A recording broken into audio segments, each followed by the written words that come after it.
It all began on a dark and stormy night. Lucifer's father abandoned him, his sister, and their mother for another woman. Desperate and heartbroken, his mother knelt outside his father's door, pleading for mercy, but her cries fell on deaf ears.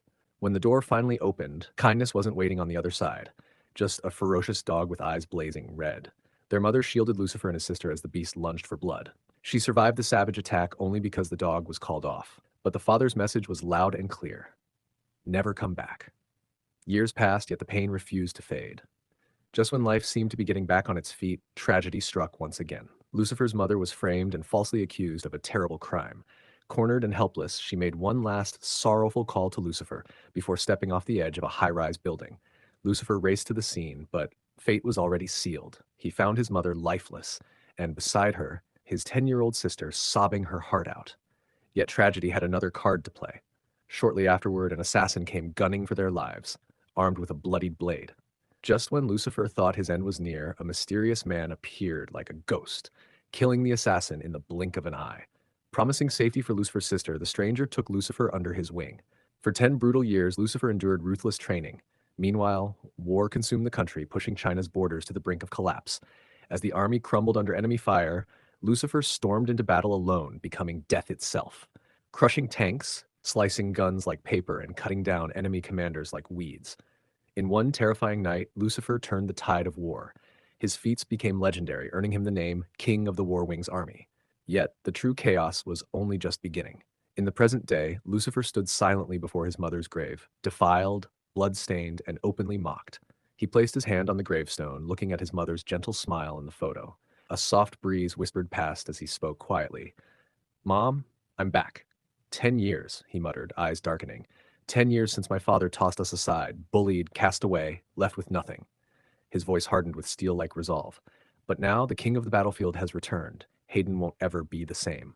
Just then, a group of thugs swaggered into the cemetery. "Who let you in? Didn't you see the sign?" One sneered mockingly. Another thug chuckled arrogantly. "Miss Nana Shangguan told us to trash this grave. Guess you arrived just in time to admire our handiwork." Lucifer's gaze sharpened. "Nana Shangguan, I should have known. Once, Nana had been his mother's closest friend, until jealousy poisoned her heart. A powerful figure from the Chen family had fallen for his mother, unbothered by her troubled past, but she rejected him, having lost all faith in men. Coincidentally, Nana desired the same man, but he rejected her. Enraged and driven by envy, Nana made Lucifer's mother's life a living hell. Using her family's real estate connections, she forged documents, stole their home, and reduced it to rubble overnight. Lucifer, his sister, and their mother were thrown to the wolves, left homeless on the streets. But Nana wasn't satisfied. To tie up loose ends, she issued a chilling ultimatum: jump off a building, or your children die tonight. In desperation, Lucifer's mother chose death to save her children. Yet even then, Nana's cruelty knew no bounds. "Kill her brats too. No loose ends," she ordered coldly. Even after her death, Nana defiled his mother's grave, sealing it off with barbed wire and hiring thugs to intimidate mourners. Nana wanted her completely erased from existence, and now, exactly 10 years later, Nana had chosen this day to desecrate the grave once more. Lucifer's eyes burned with hatred. She truly is the devil incarnate. One thug stepped forward menacingly. "Listen, buddy, I'm not in the mood. Beat it before I beat the shut out of you." Lucifer remained stone cold, unmoved. Another thug groaned impatiently. "I should be sipping cocktails at Mr. Chen's party, not digging up graves." He flashed a sinister grin. "Tell you what, crawl between Mr. Du's legs and we'll let you walk. Or," his smile widened viciously, "you'll crawl out of here with 2 broken legs." The thug spat disrespectfully on the gravestone and his friends erupted into laughter. "Damn, John! Nice aim!" Sneering mockingly, the thug leaned in. "What's with that face? Never seen a man spit before? I can give you an encore if you'd like." Before he could utter another word, Lucifer moved like lightning. He grabbed the thug by the throat, lifting him effortlessly into the air before slamming him brutally to the ground. Standing over the beaten man, Lucifer's voice dripped with icy contempt. "You, lick it clean for me." The thug stared, eyes wide in disbelief. "Did he just lift John? The dude weighs like 200 pounds. Another thug swallowed hard, fear creeping into his voice. "That's no man. He's a beast. Mr. Du, help me." John coughed, desperately trying to pick himself off the ground. But before John could even blink, Lucifer struck with surgical precision, a flash of movement, and suddenly John's leg was severed. John crumpled to the dirt, clutching his bleeding limb as his screams pierced the air. "Argh! My leg!" Lucifer's voice remained cold and commanding. "I said, lick it clean." His words fell like stones, quiet yet dangerously firm. "Don't make me repeat myself a third time." Shaking uncontrollably, John crawled to the gravestone, fear overtaking his body. Yes, I'll do it now. I'm doing it. Just then, the sky was torn apart by the deafening roar of helicopter blades. A shadow fell over the cemetery as a massive helicopter hovered into view, carrying a colossal shipping container. Soon the sky darkened further, crowded with a fleet of helicopters, each bearing similar containers. Lucifer calmly raised a finger, authority radiating from his every move. Now, at his command, the containers plunged from above, crashing to the ground with thunderous force. The earth shook violently beneath their feet, and elite soldiers swiftly descended from the helicopters, landing in perfect harmony. Hundreds of soldiers surged toward Lucifer, instantly dropping to one knee in reverent unison. Your Highness! Their voices echoed with unwavering loyalty. Lucifer stood tall, his presence alone enough to command armies. Do it now! Without hesitation, the soldiers responded loudly. Yes, Your Highness! The containers burst open, revealing stacks of gleaming gold bars, glittering brilliantly beneath the sunset. Use these gold bars to rebuild the grave, a soldier commanded. A grave once defiled by hatred, now reborn in pure gold. The onlookers' jaws dropped, shock and awe gripping them. Holy shot, that's real gold! 20 whole cases, one gasped. Another shouted incredulously, Jesus, that's billions worth, easily. As golden light bathed the newly built grave, Lucifer stood solemnly before it, gaze unwavering. He whispered softly, his voice tinged with bittersweet nostalgia. Mom, you once joked about having a golden grave so you'd never run out of money on the other side. Now, that whimsical dream had become reality, her legacy forever untouchable. Lucifer clenched his fists tightly, eyes blazing with fury. In 1 month, Nana Shangguan will kneel right here before you, Mother, paying for her sins with her very life. Mr. Du and his remaining men trembled uncontrollably, terrified by the overwhelming display of power. One thug muttered fearfully, A golden grave! Who the hell is this guy? Lucifer turned slowly, his voice ice cold. What was it you were saying earlier? Mr. Du and his men immediately dropped to their knees, bowing desperately. We were hired by Mr. Mohan Chen, an elder of the Chen family, to guard this place. Mr. Du stammered, voice shaking. Lucifer's eyes darkened dangerously. So, Nana Shangguan had finally gotten her claws into the Chen family. After 10 years, she probably had them wrapped around her little finger. Clearly, this Mohan Chen was another puppet dancing to her tune. Mr. Du, mistakenly regaining some confidence, flashed a nervous smirk. I knew it. Nobody messes with the Chen family in Hayden. Elder Mohan is one of their strongest. Everybody knows his name. Lucifer stepped forward calmly, flames erupting at his feet. Elder Mohan? So what? An inferno of energy exploded outward from Lucifer, slicing through the air like sharpened blades. In a flash, the men were torn apart, their bodies reduced to pieces before screams could even escape. Mr. Du, the last one standing, dropped to his knees, desperately kowtowing. Please, it's a misunderstanding. Let me explain. Lucifer's gaze remained pitiless. Explain? The king of the battlefield doesn't waste time on explanations. Mr. Du froze, suddenly realizing who stood before him. King of the battlefield? You're the newly crowned king of war wings? The one who defies gods? But before another word escaped his lips, bang! Lucifer's overwhelming force obliterated him instantly. Finally, Lucifer stepped forward, pulling a pristine white cloth from his pocket, wrapping it gently around the old blood-stained gravestone, a final act of reverence before its golden replacement. Lucifer wrapped the old gravestone in white cloth, turning decisively to his men. Let's roll. Nana Shangguan's throwing a party for her son. It's only fair we drop by, congratulate him, and hand-deliver this special gift as payback for everything she's done. He descended the steps smoothly, his men following without a word. The scene shifts to Capitol Hotel, an iconic spot in Hayden. Lucifer stepped out of his car, memories flooding in as he recalled this hotel stood right where his mother's house used to be. One of his men stepped up, offering, Boss, let me deal with those punks inside. Lucifer calmly shook his head. Nah, go check on my mom's grave. I'll handle these clowns myself. Lucifer strode into the hotel carrying the wrapped gravestone, immediately turning heads with his powerful, confident aura. Women in the crowd couldn't help but stare, totally captivated. Lucifer slammed the gravestone onto the table, the heavy thud silencing the room. He dropped into a seat, swirling his wine casually as nearby women whispered excitedly. I've never seen anyone like him in Hayden, one woman said breathlessly. Forget Hayden, he's got to be the hottest guy alive, another replied, giggling quietly. As Lucifer sat unbothered, security suddenly pulled up. Xander Wang, the head of security, locked eyes onto Lucifer, suspicious and annoyed. Xander stepped forward assertively. Sir, you've got to sign in at reception. Hotel rules. Internally, Xander seethed. Who does this guy think he is, just strolling in like he owns the joint? He demanded sharply. Show me your invitation, reaching for the wrapped object, adding harshly. And what's this? Gotta inspect it first. Lucifer sipped his drink coolly, unfazed, his tone icy. he replied. You're not qualified to see what's inside. Bring Nana Shangguan out here. Lucifer effortlessly snatched a pair of chopsticks, gripping Xander's wrist midair like it was nothing. Xander struggled helplessly, face twisting in anger and embarrassment. Let go, damn it, he growled. I can smash rocks with these hands. Why can't I move? Lucifer calmly released him, and Xander stumbled backward awkwardly, crashing onto a table. Plates shattered, wine spilled everywhere. Xander, face dripping wine, burned with humiliation. Lucifer casually dropped the chopsticks, completely chilled. From the balcony, Henry Chen watched curiously. Elder Mohan? Thoughts on this kid? Elder Mohan smirked arrogantly. Please, I'd body him in one move. Henry laughed coldly. So many fools stepped to my mom. They all ended up fish food. This dude's clueless. Meanwhile, Xander barked angrily. What are you idiots waiting for? Kick this punk's ass! Just as guards stepped up aggressively, a sharp voice cut through the chaos. Hold up! Vivian Xuan, the director of PR, walked forward confidently, immediately grabbing everyone's attention. She flashed a charming smile at Lucifer.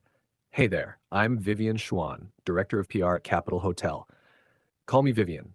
She leaned closer, smiling seductively. Come on, let's have a drink. I'm sure we can squash this little misunderstanding. She smoothly sat down on Lucifer's lap, drink in hand, smiling playfully. Mind showing me what's in that package? Lucifer coldly brushed her aside, firmly pushing her off. You're not qualified either. Tell Nana Shangguan to come. Vivian stumbled backward, landing hard on the floor, her face twisting angrily. Are you kidding me right now? You ungrateful jerk. Mateo Zhao exploded angrily, his voice booming. This dude just hit Vivian right in front of us. Y'all blind or something? He angrily slapped Xander's face. What am I even paying you for, huh? Xander bowed quickly, red-faced. You're right, Mr. Zhao. Our bad. Mateo rushed to Vivian's side, checking on her worriedly. Vivian, you good? Mateo Zhao's heart skipped a beat as Vivian cried out dramatically. He hit me. Wah! Fury erupted in Mateo's voice, eyes blazing with anger. You've got some nerve laying hands on Vivian, you son of a butch! Who the hell do you think you are? He jabbed his finger aggressively, yelling, Kowtow to Vivian right now and get lost, or else. Lucifer ignored him, eyes distant, drifting away in thought. This used to be Mom's home. Mom, my little sister and I were so happy here, he mused quietly. Memories flooded him, his sister's laughter echoing through the rooms, his mother gently calling them for dinner. But those warm moments quickly faded, replaced by the cold present. Mateo Zhao's voice ripped through Lucifer's thoughts, harsh and impatient. All right, tough guy. The hard way it is. His confidence boiling over, Mateo turned sharply towards security. Captain Xander Wang, why the hell are you just standing there? Kill this bastard. I'll take full responsibility. Captain Wang roared fiercely. Boys, get him! The security guards surged forward, fists clenched, ready to beat Lucifer down. Lucifer remained seated calmly, casually sipping his wine, totally unfazed by the chaos. Mateo quickly pulled Vivian aside, whispering urgently, Vivian, let's bounce. It's about to get ugly here. I don't want to scare you. Just as he spoke, one guard lunged toward Lucifer aggressively, baton raised. Lucifer reached for the wrapped gravestone beside him, channeling his chi effortlessly into it. He lifted it high, then slammed it onto the ground, releasing a fierce surge of power. An explosive wave of energy erupted outward instantly, tearing through the hall. The floor cracked open, hurling the charging guards backward like rag dolls. Bodies flew wildly, crashing through tables and chairs, shattering furniture on impact. The aftermath was wild, pure chaos as Lucifer stood calmly amidst it all, untouched. Henry Chen stared down from the balcony, muttering in disbelief, This guy's built different. What's your take, Elder Mohan? Elder Mohan smirked slightly, eyes narrowing with intrigue. He's got potential. I'd give him 3 hits at most. Henry leaned back comfortably, amused. All right then, guess we can chill up here for now. But I gotta ask, what's with that thing wrapped in white he's carrying? Mateo smirked confidently as he escorted Vivian away. Haha, hear that noise? What'd I tell you? That guy's just all talk. But as Mateo slowly turned around, his arrogant grin vanished instantly, eyes widening in disbelief. What the hell? The guards, who moments ago had charged forward full of swagger, were now all kneeling on the floor, completely subdued. Lucifer sat casually in his seat, calmly swirling the wine glass in his hand. Hey, fatty, come here. Mateo's voice trembled. See, Capitol Hotel belongs to the Chen family. You're crashing Mr. Chen's birthday and engagement party. He tried puffing himself up, but the sweat trickling down his forehead gave him away. Mrs. Chen will be here any minute. Better learn some humility real quick. Prick! Forcing a shaky smile, Mateo quickly changed tactics. You can skip signing in if you don't want to. His voice cracked nervously as he turned away, trembling slightly. Just wait here. Mrs. Chen and Mr. Chen are on their way. Internally, Mateo thought, better not piss this guy off anymore. I'll let Mr. Chen deal with him. Meanwhile, Lucifer remained perfectly calm. He casually lifted the gravestone once more and hurled it toward Mateo. It smashed down inches away from him, violently shaking the floor. Mateo stumbled backward in shock, nearly falling before Vivian instinctively steadied him. Lucifer slowly approached Mateo, his cold stare piercing straight through him. Didn't you just say you'd take full responsibility if someone killed me? A chilling smirk formed on Lucifer's face. Too bad, I don't show mercy to people who want me dead. Suddenly, Lucifer's overwhelming spiritual pressure filled the room like an invisible tidal wave. Mateo trembled, his knees giving out completely as his forehead slammed onto the floor. Forcing a grin through gritted teeth, Mateo sneered defiantly, "Go ahead, kill me. The Chen family owns this place. You wouldn't dare." Mateo's arrogant smirk vanished entirely as Lucifer raised his foot, flames erupting around him. One stomp and Mateo was toast. Eyes wide with pure terror, Mateo screamed desperately, "Wait! No, please!" Just as Lucifer prepared to end him, a sharp voice suddenly echoed through the room. "Stop it right now!" A group hurried down the stairs, led by Henry and Elder Mohan. Vivian ran frantically toward Henry, her voice shaking. "Mr. Chen, he barged in without signing," she cried pitifully, clinging tightly to Henry's arm. "I only asked him to follow hotel rules, but he shoved me away. Then he threatened Mr. Zhao. Please help us." Mateo struggled, rage twisting his expression as he shouted desperately, "You're dead meat, bastard. Let me go, and maybe I'll spare you after stabbing you 300 times." Lucifer didn't even bother to respond. With a single decisive step, he ended Mateo right then and there. Mateo's body slammed onto the ground heavily, blood pooling beneath him. Lucifer calmly stepped through the pooling blood, his voice chillingly composed. "So, were you telling me what to do?" Henry froze in place, shaking uncontrollably as fear gripped him. Instinctively, he stumbled backward. Elder Mohan swiftly grabbed Henry's arm, trying to steady him as Henry stammered helplessly, "And no, I wasn't." Panic seeped through his voice, his forehead drenched in cold sweat. Whispers spread like wildfire among the crowd. "Yo, did Mr. Chen drop to the floor from a single look?" Someone muttered incredulously. "Who the hell even is this dude?" Another exclaimed, voice full of shock. Meanwhile, Elder Mohan firmly steadied Henry, instructing him sharply, "Take a seat, Henry. Let me handle this." Elder Mohan narrowed his eyes, stroking his beard thoughtfully. "I miscalculated," he finally admitted. "Thought you could only handle 3 hits. Looks like you can handle 10. Lucifer's gaze sharpened, voice cold as ice. "You're the one who ordered them to dig up the grave and to file the headstone?" Mohan's expression darkened immediately. He turned quickly to his underling, barking orders. "Call Mr. Du right now! I need to know exactly what went down at God's Mountain Cemetery." Lucifer casually raised his hand dismissively. "Don't bother, I already killed them all." Mohan's eyes widened briefly in shock before twisting with fury. "You've got some nerve, kid.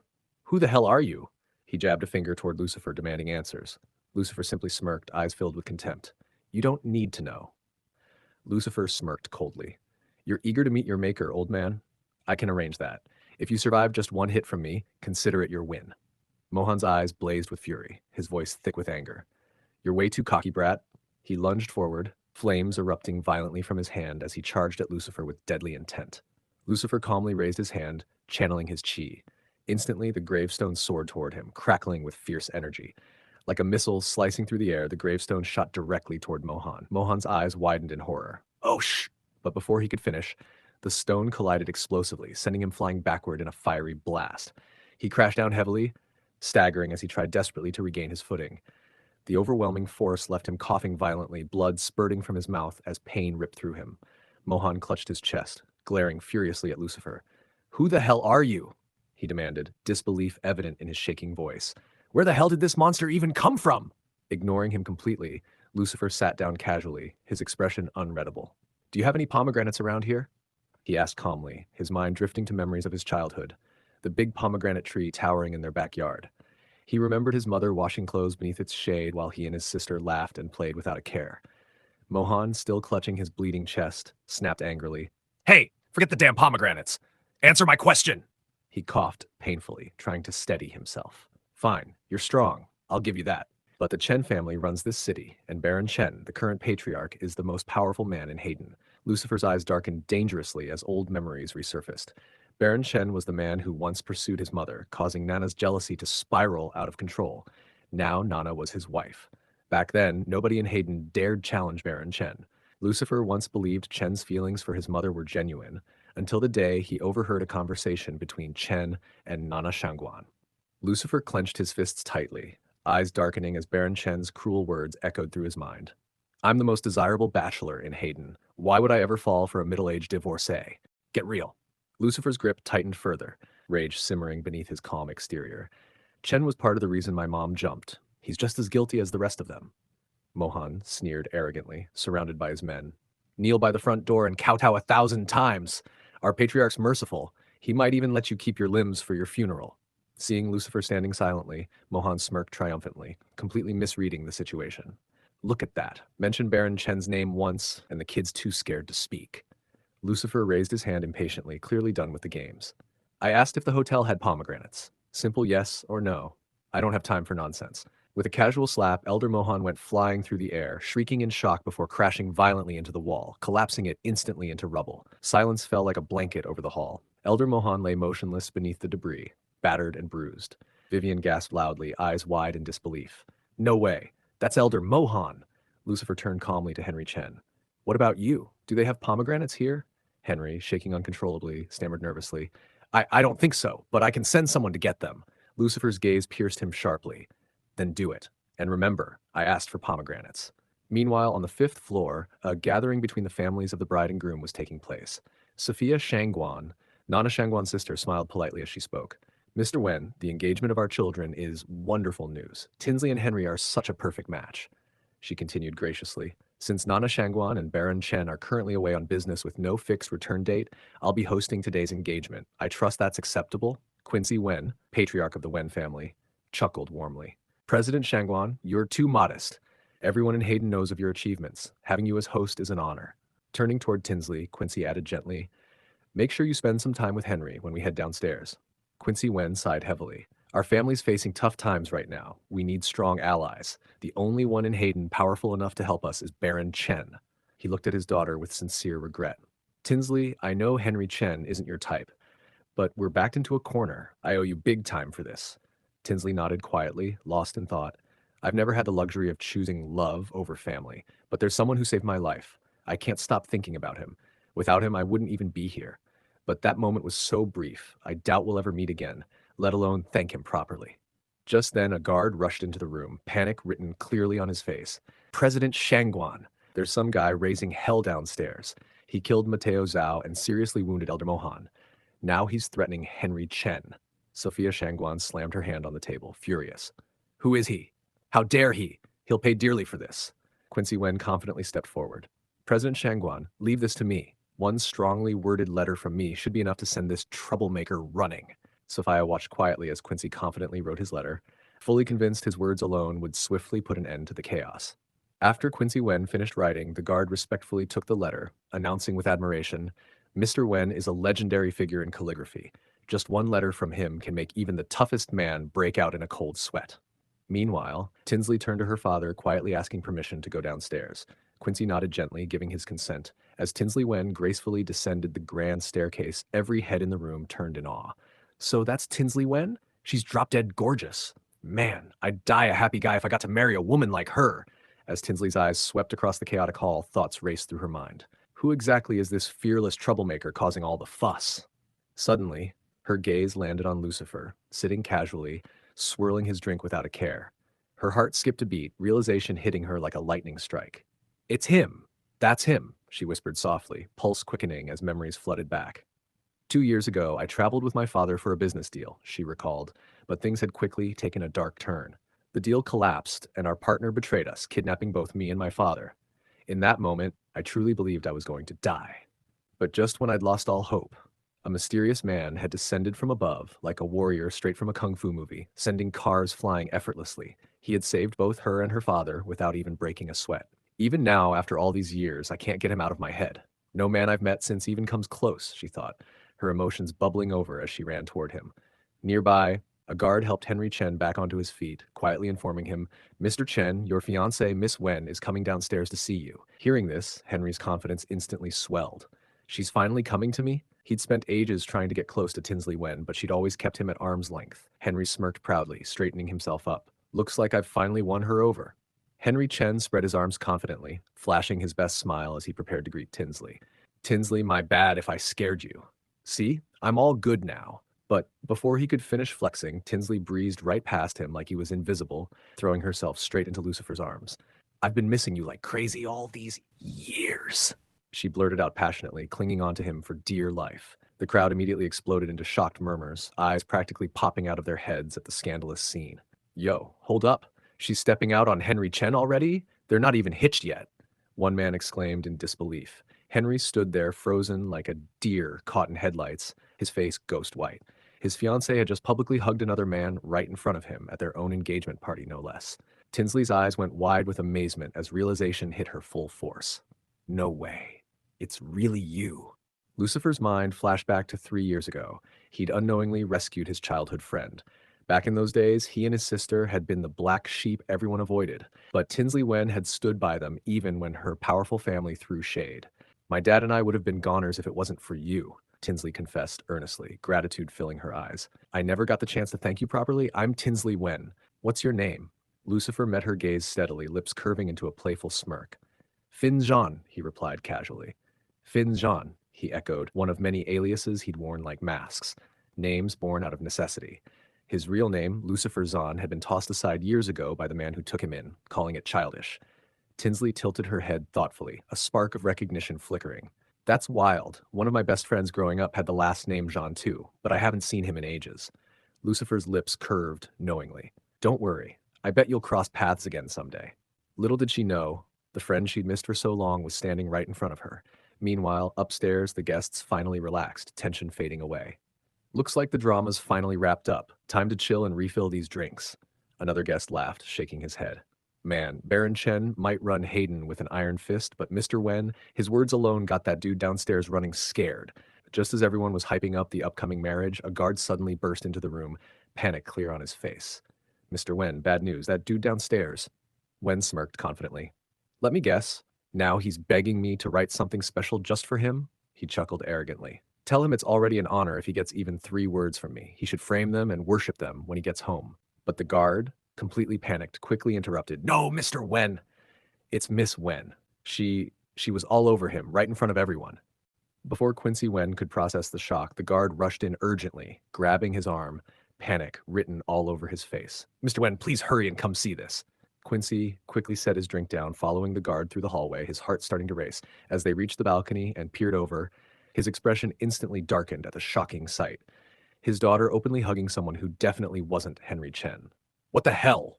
Quincy muttered, bewildered. Sophia Shangguan followed closely behind, still smiling casually, oblivious to the chaos below. Let me guess, is that troublesome nephew of mine stirring things up again? She joked lightly, but deep inside she knew the bitter truth. Henry's a lost cause. He once forced himself on a girl, and the Chen family swept it under the rug like it never even happened. As Sophia leaned over the balcony next to Quincy Wen, her eyes finally settled on the scene below, and her smile dropped instantly. Hold up, what the hell is going on down there? She exclaimed sharply, voice rising in disbelief. Her eyes locked furiously onto Tinsley Wen. Mr. Wen, explain this immediately. Who's this random man holding your daughter? In front of her fiancé, no less? How dare she shamelessly flirt like this in public? Quincy Wen, still reeling in shock, wiped the cold sweat from his face, desperately confused. I have no clue. This punk was supposed to get scared off, and now he's openly taking my daughter away? Sophia's glare sharpened into anger. This is unacceptable. I won't let your daughter disgrace the Chen family's reputation. If you can't get this under control right now, you'll have to explain it to my brother-in-law yourself. Quincy Wen hurried downstairs, determined to figure out the situation. Let me see what's really going on down here. But as he reached the bottom step, his eyes practically popped out of his head. Tinsley, what on earth do you think you're doing? In front of everyone? Tinsley eagerly called out, excitement clear in her voice. Dad, look, it's him, the man who saved us, the one you're always talking about at home. Quincy Wen stared in utter disbelief, his mouth dropping open. Wait a minute, he's really the one who saved us? Realizing the truth, Quincy quickly rushed forward and eagerly grasped Lucifer's hand, shaking it warmly. I've been turning this city upside down trying to find you. But as he studied Lucifer's face more closely, a flicker of confusion crossed his features. Hold on, you actually look familiar. Tinsley quickly jumped in, clarifying. Dad, I already asked. His name is Fend Zhan, not the Zhan we used to know. Lucifer calmly waved it off, playing it cool. It's nothing, really. Quietly, memories drifted into his mind. Tinsley had often invited my sister and me over. Quincy Wen always treated us like family. Even though he was a big shot with a huge business, he'd personally whip up meals for us. Meanwhile, Henry Chen ran desperately over to Sophia Shang, panic written all over his face. Auntie, you've got to help me out. This psycho just barged in here, demanding to see my mom. He even trashed Elder Mohan and our security guys. Sophia's voice turned sharp, anger flashing in her eyes. Relax, Henry. Nobody's allowed to act out in our house and get away with it. Turning her glare towards Quincy Wen, she snapped icily. Quincy, is this seriously your explanation? Are you really letting your daughter openly hook up with this thug? If I'd known she was this shameless, we wouldn't have accepted her into the Chen family, even if she'd begged on her knees. Quincy's fists clenched, voice shaking with barely contained anger. You'd better watch your mouth. Sophia scoffed sharply, eyes blazing with contempt. Watch my mouth? Maybe you should watch your daughter. She's a total embarrassment. Lucky for us, it's not too late to call off this circus of a wedding. She continued coldly, her tone dripping with disdain. This engagement is officially dead. You'll repay the bride price tenfold, and your daughter and her little boyfriend better drop to their knees and apologize to my nephew, or nobody's leaving this hotel. Tears filled Tinsley's eyes, her voice shaking as she whispered brokenly. How can you talk about me like that? Lucifer stepped calmly in front of Tinsley, shielding her protectively as a cocky smirk appeared on his lips. And what exactly do you plan on doing about it?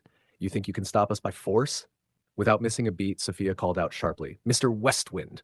The atmosphere instantly chilled as Westwind descended the stairs, his presence alone freezing the entire hall. Tinsley's voice trembled with fear as she whispered urgently, Lucifer, please be careful. That's Pierce Westwind, Baron Chen's #1 enforcer. Everyone in Hayden is terrified of him. He's ruthless. Elder Mohan wouldn't last a hot minute against someone like him. Henry Chen's furious voice thundered through the room, his face twisted in rage. Mr. Westwind, don't make it quick. That's way too good for him. I want this bastard suffering for the rest of his miserable life. His anger boiled over, fists shaking uncontrollably. This jerk humiliated me and snatched my fiancée right in front of everyone. I'll be damned if he walks away from this. Nearby, Elder Mohan slowly staggered to his feet, body trembling violently from pain. Someone, help me up, he barked, eyes burning hatefully at Lucifer. Glad you're here, Mr. Westwind. With you stepping in, I can rest easy knowing you'll avenge me. I want a front row seat. I want to watch this punk die. Westwind loomed over Lucifer, his cold, piercing gaze slicing through the tension. You're way out of your league, kid. I'll give you 3 seconds to make up your mind. His powerful voice echoed through the hall, commanding everyone's attention. Kneel, he ordered ruthlessly, or die. Sophia scowled deeply, voice dripping pure contempt. He's seriously letting him off with a choice to kneel? Her mind raced in disbelief. Fierce Westwind isn't just some street-level thug. He's practically the Chen family's personal hitman. Henry stepped forward with a nasty sneer, arrogance flooding his voice. Son of a bitch! You should be thanking your lucky stars! He glared arrogantly at Lucifer. Now that you're my family's dog, you'd better roll over when you're told. His angry gaze snapped sharply to Tinsley. And you, how shameless can you be? Throwing yourself at another man right in front of everyone. Tinsley's voice turned icy and clear, eyes unwavering.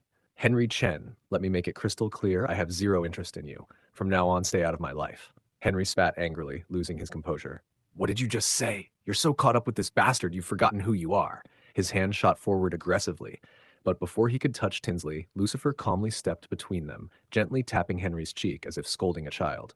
Yo, chill. So, still no pomegranate?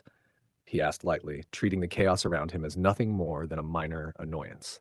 Henry's expression twisted violently, his rage exploding. You're still running your mouth about that stupid fruit? Mr. Westwind, destroy this arrogant punk!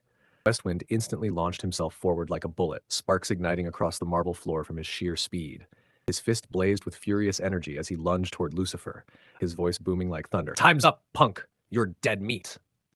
As Mr. Westwind closed the distance, his eyes suddenly caught the plate hanging casually from Lucifer's belt.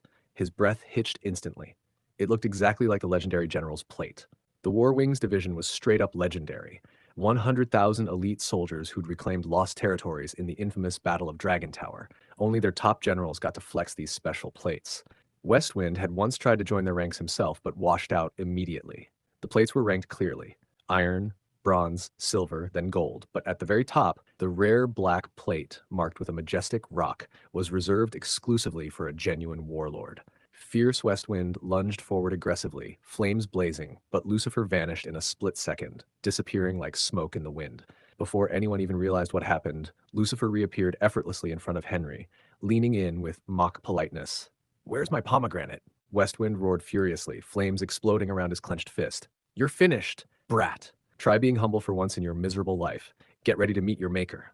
But Lucifer casually turned around, and as he did, the plate at his waist shimmered ominously, revealing the majestic rock insignia etched clearly onto its black surface. A black general's plate? Westwind's eyes widened in absolute shock as his flaming fist collided violently with a sudden burst of invisible energy, a chi shield erupting effortlessly around Lucifer, completely negating his attack. What the hell? Is this the legendary chi shield? Westwind stammered, his eyes locked in horror onto the rock insignia. Staggering backward, Westwind's mind raced in disbelief, panic surging through him. The only person qualified to rock that plate is. His voice cracked as realization fully hit him, and before he could finish his sentence, his knees buckled helplessly beneath him. He instantly dropped to the floor, his forehead pressing desperately into the ground, trembling uncontrollably in pure fear. Sophia frowned deeply, baffled by Westwind's sudden collapse. What on earth's gotten into you, Mr. Westwind? You having a stroke or something? Henry's panic went from 0 to 100 real quick. He shouted frantically, "Someone call 911 right now." Urgency dripping from every word.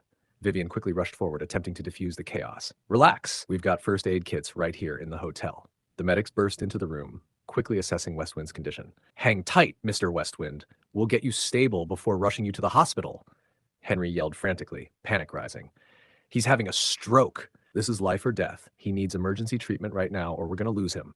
His panic escalated further as he shouted urgently, "Forget the meds. Start CPR. He needs to wake up first." Whipping around, he snapped at a nearby staff member, barking orders. "You, yeah, you, move it. Give Mr. Westwind CPR immediately." Sophia watched approvingly, thinking, now that's how you handle a crisis. Hopefully, Henry learns to step up more often. The staff member dashed over in a hurry, shouting nervously, "I'm coming, Mr. Westwind. Hold on, CPR coming right up." But suddenly, Westwind's eyes flashed open, glowing red with pure fury.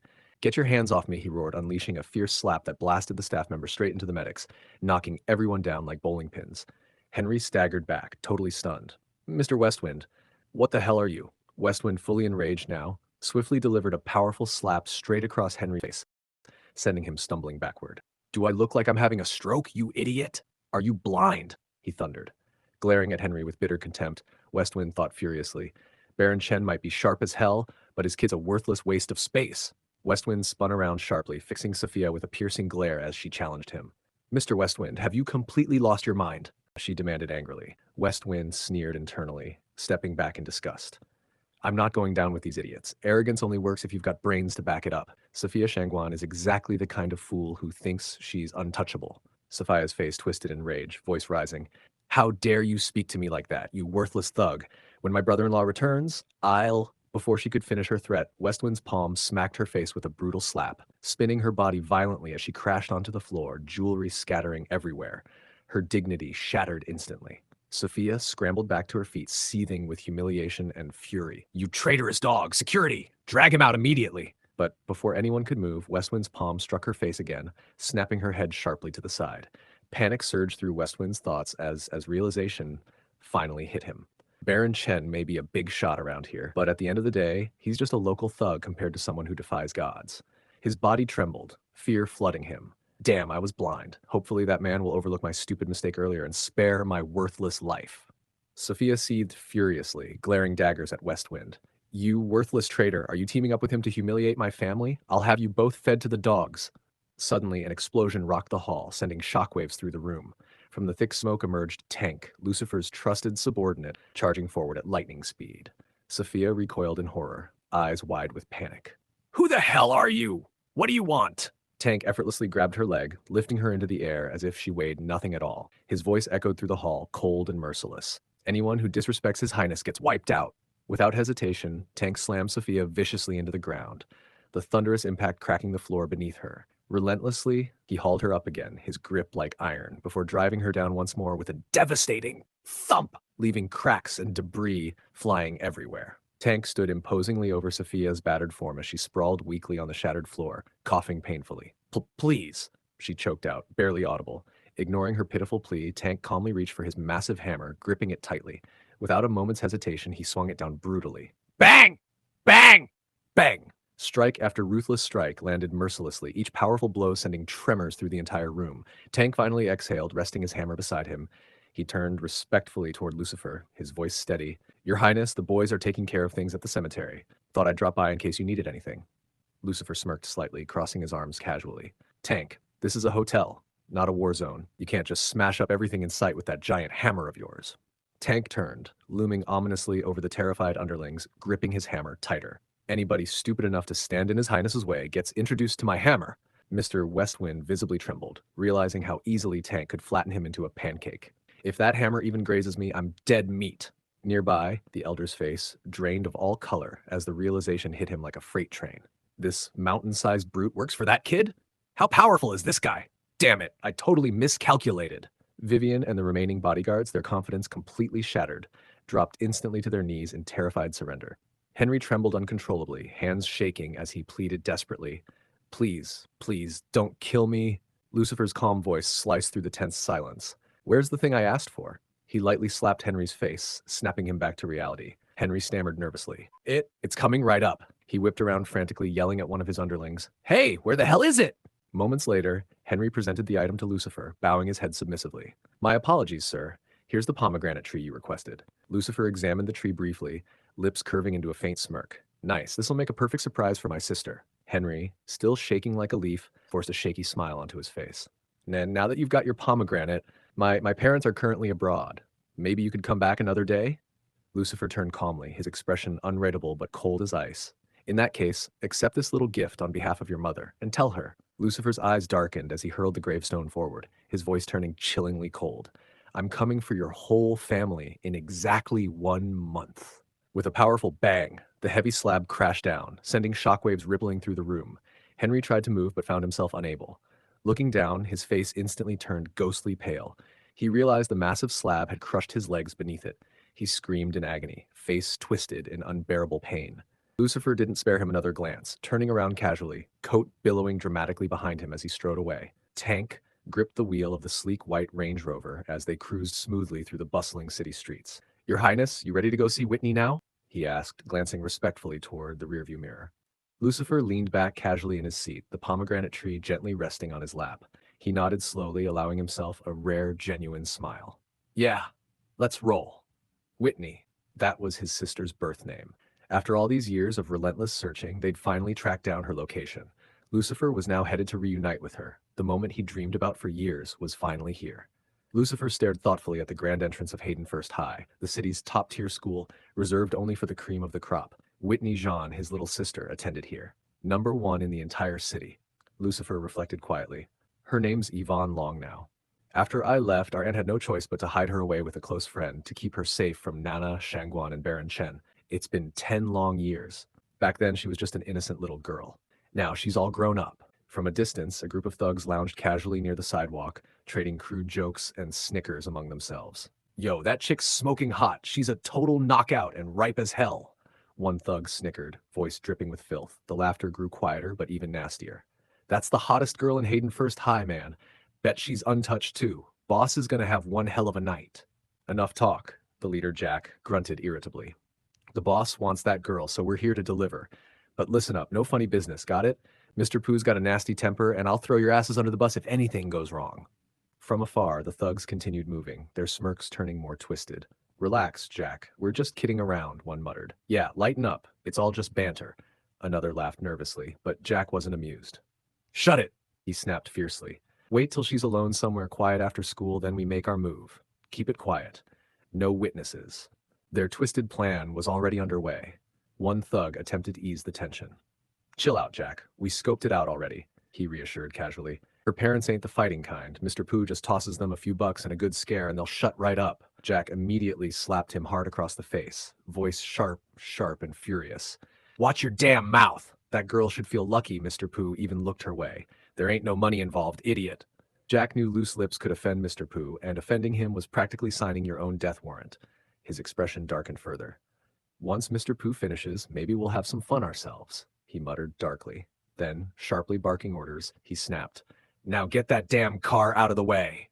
The shaken thug scrambled to obey, stumbling hastily toward the sleek white Range Rover parked nearby.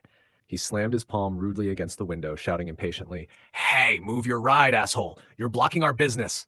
Inside the vehicle, Lucifer didn't even spare him a glance, calmly flipping through a book. With a chilling, casual tone, he replied softly, "Get me a cup of tea, and I'll let your rude behavior slide." His eyes briefly flashed coldly, thinking quietly to himself, "These idiots bullying people in broad daylight. Too bad they picked the wrong guy to mess with today." The thug's face twisted with rage as he slammed even harder on the car window, barking furiously, "What the hell did you just say to me?" A cup of tea? I'll give you a pot of piss so you can see your reflection and realize who you're messing with. From behind, Jack, the leader of the thugs, quickly grew impatient. Yo, why the hell isn't this guy moving yet? The thug turned around, shouting incredulously, Jack, this psycho seriously asked me to get him a freaking cup of tea. Instantly, the thugs exploded into mocking laughter, completely losing it over the absurdity of the situation. Jack sneered coldly, eyes glinting with malicious amusement. This punk wants tea, huh? He shamelessly turned around, openly urinating into a cup, mocking Lucifer with a nasty grin. Here you go. I even threw in some extra bubbly water just for you. The thugs burst into hysterical laughter again, thoroughly entertained. Damn, Jack, that's priceless. One jeered, slapping his knee. Lucky guy's getting some fresh homemade beer today. Another smirked nastily, egging them on. Their loud laughter and crude mockery caught the attention of students who began trickling out from the school gates nearby. Meanwhile, inside the Range Rover, Lucifer's mind drifted into memories. The old alley in the south, demolished 2 years ago. Auntie used to live there. If she hadn't hidden my sister back then, Nana Shangguan would have hunted her down for sure. Just as Lucifer was deep in thought, Hey, are you deaf? I'm talking to you. Jack roared, slamming the disgusting cup against the window, splashing piss all over the glass. You're screwing with the wrong guy, punk. Suddenly, another thug shouted urgently from the side. Jack! Noticing the girls exiting the school gate. Yo, Jack, check it out! That chick's leaving school. Jack spun around instantly, his expression shifting, but he wasn't about to leave quietly. With a furious growl, he snapped at Lucifer. This isn't over, asshole. He tossed the remaining piss against the window, letting it drip disgustingly down the glass directly in front of Lucifer's calm, unrateable face. Meanwhile, just outside the school gates, Yvonne stepped out, chatting cheerfully with her classmate, totally unaware of the chaos unfolding nearby. Yvonne, thanks a ton for helping me with homework, her friend said gratefully, beaming brightly. I would have flunked hard if you hadn't explained everything step by step. Yvonne smiled modestly, casually brushing off the praise, but suddenly her friend's voice grew tense, making her glance up. Yvonne, look, those creeps who harassed you the other day, they're back. Yvonne narrowed her eyes slightly, immediately recognizing the group of thugs laughing arrogantly as they approached.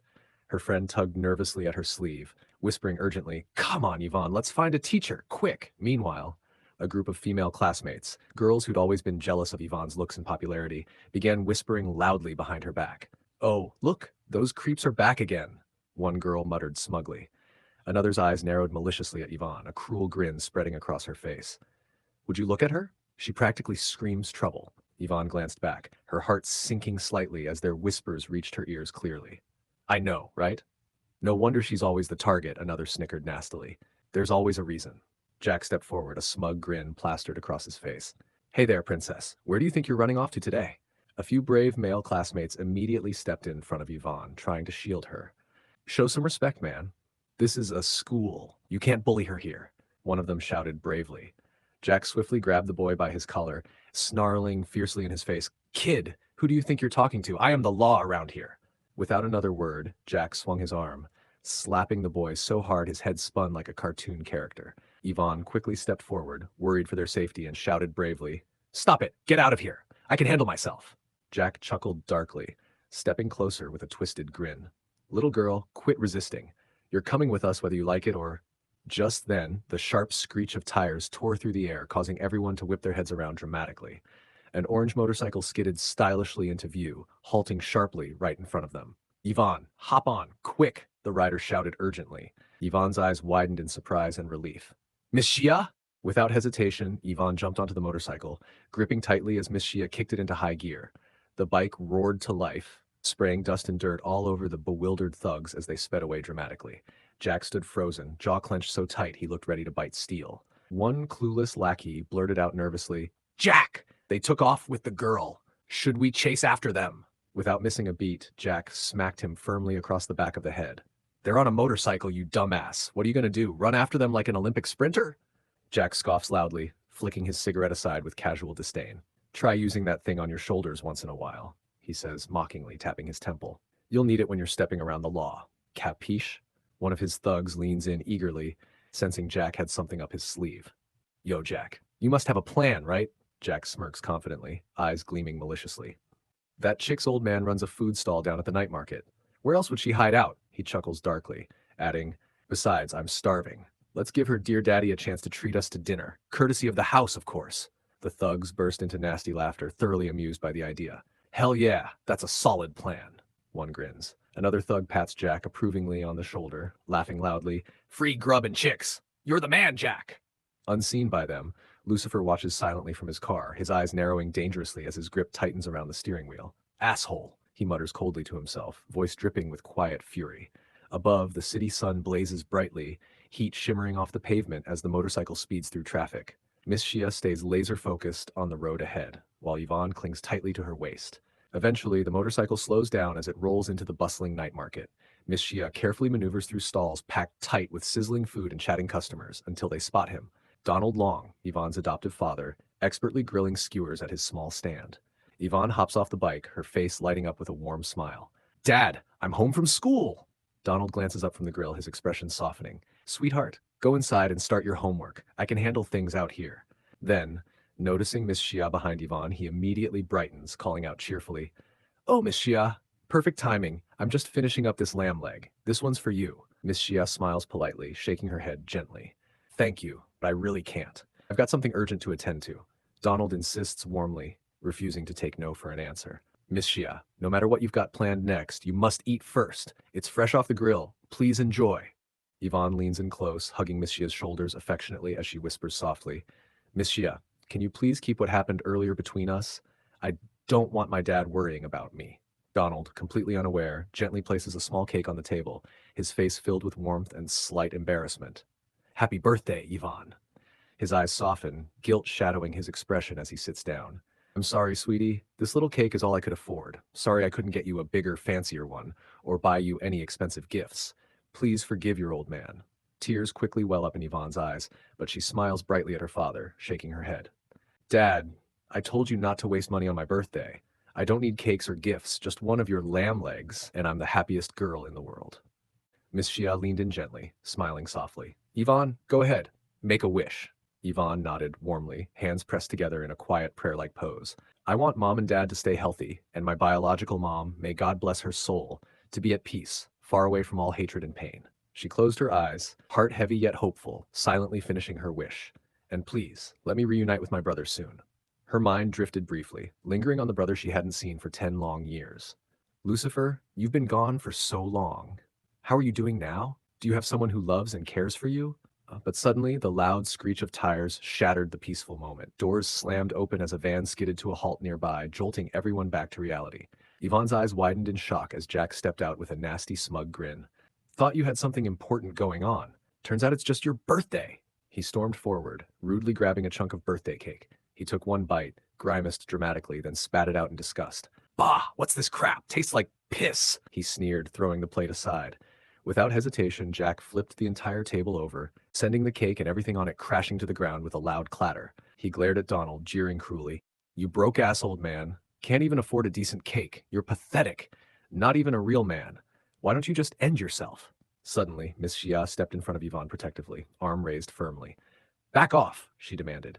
Yvonne Long is my student. Nobody lays a finger on her. Jack smirked lazily, completely unfazed by her defiance. Well, damn, I love me a feisty woman and a teacher too. Lucky night for me, he said sleazily, eyes gleaming with perverse delight. Miss Shia didn't hesitate, immediately delivering a sharp slap across Jack's face. Shut your filthy mouth. Jack staggered slightly, then chuckled darkly, licking the corner of his lip with twisted amusement. Oh, I like that. Keep it coming. We're gonna have plenty of fun tonight. His eyes flashed dangerously as he spread his arms, ordering his men aggressively. Get these chicks in the van! Donald quickly stepped forward, hands trembling yet voice steady as he desperately tried to defuse the situation. Wait, please. Mr. Jack, let's not rush into things. We can discuss this like gentlemen. Forcing a strained smile, he added. Tonight's beer and lamb legs are all on me. Let's sit, have a drink, and cool down. How's that sound? Jack narrowed his eyes, then smirked greedily. Now you're talking. I'm starving. Bring those lamb legs already. He dropped arrogantly into a seat like he owned the place, glaring menacingly at Yvonne and Miss Shia. You two stay put. I'll deal with you later. If either of you even think about running, you're dead. Jack tore aggressively into the lamb leg, smugly enjoying himself, while Yvonne clung anxiously to her dad, anger burning behind her eyes. Yvonne squeezed her father's hand, guilt clear in her voice. Dad, I'm so sorry. They're here because of me. Donald gently patted her hand, forcing a faint smile. Don't apologize, sweetheart. Nobody touches my girl as long as I'm around. Miss Shia stood nearby, quiet yet fiercely protective. Donald glanced at them both, quietly reassuring. I've called David. Everything will be fine. But deep down, his thoughts burned bitterly. Back when I had money, they feared me. Now I'm nothing, helpless. 10 minutes later, as lamb legs roasted on the grill, Donald finally spotted David approaching, relief flooding his features. Without wasting a second, Donald discreetly handed David a stack of cash, whispering urgently, "David, I'm counting on you." David flashed a laid-back grin, casually flipping through the cash. "Sure thing, man, but negotiating on an empty stomach sucks. Toss me another leg real quick." He chuckled, his carefree demeanor easing the tension slightly. Donald nodded with a faint smile, quietly masking the urgency behind his calm voice. "Coming right up." Yvonne carried a tray of cups with a heavy heart, her eyes downcast as the rowdy laughter of the thugs echoed harshly from inside. Jack threw a heavy arm around David's shoulders, roaring loudly, "Cheers, my man! Bottoms up, David! We're painting the town red tonight!" Moments later, Jack leaned back smugly, a toothpick casually hanging from his lips. He turned his gaze toward Donald, grinning nastily. "You know what, Donald? You can thank David for tonight." Donald felt a wave of relief wash over him, his tense muscles finally easing slightly as he glanced gratefully toward Yvonne. "Looks like that $2,000 I slipped, David wasn't wasted after all," he thought hopefully. But before he could fully relax, Jack's voice suddenly turned ice cold. "I'll give you a 50% discount on this month's protection fee," he sneered, "but your daughter comes with us." Donald froze, blood running cold. Jack raised a knife, his voice dropping to a deadly whisper. "Mr. Pooh wants her tonight. Hand her over quietly if you want to keep breathing, otherwise, this blade will do the talking." Donald's face tightened, his hands trembling slightly. "Jack, you must be joking. My daughter's only 16, just a kid. Please, anything else I can do?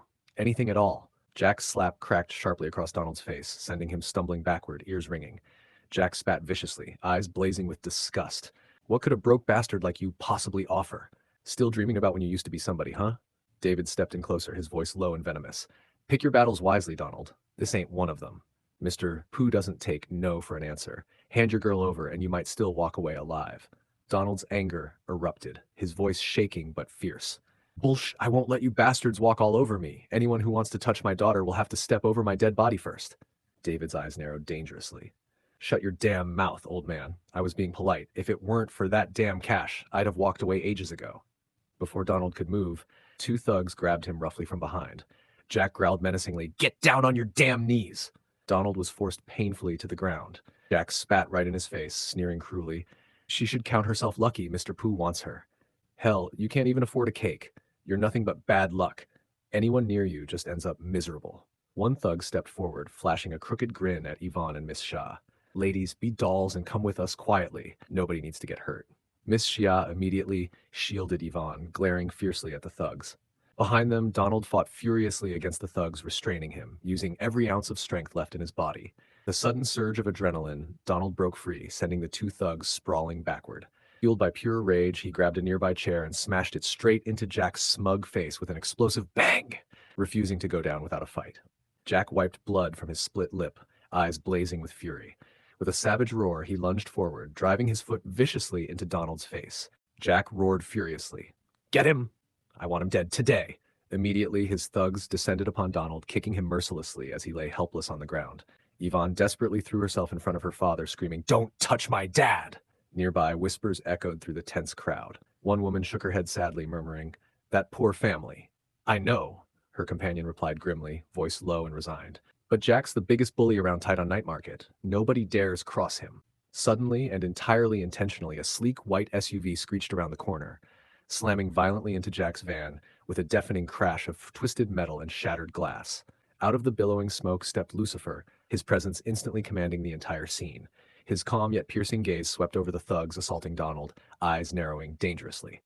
"All of you picking on one old man," he said, his voice calm but cutting like steel.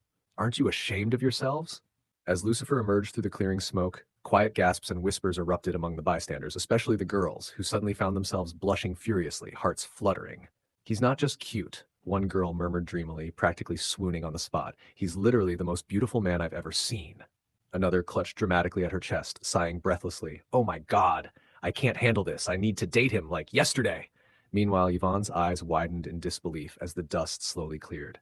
She stepped forward shakily, heart pounding, breath catching in her throat. He's... From within the smoke, Lucifer approached with steady, confident strides, his face softening warmly as he called out gently, "Sis!" Yvonne stood frozen, voice trembling with emotion.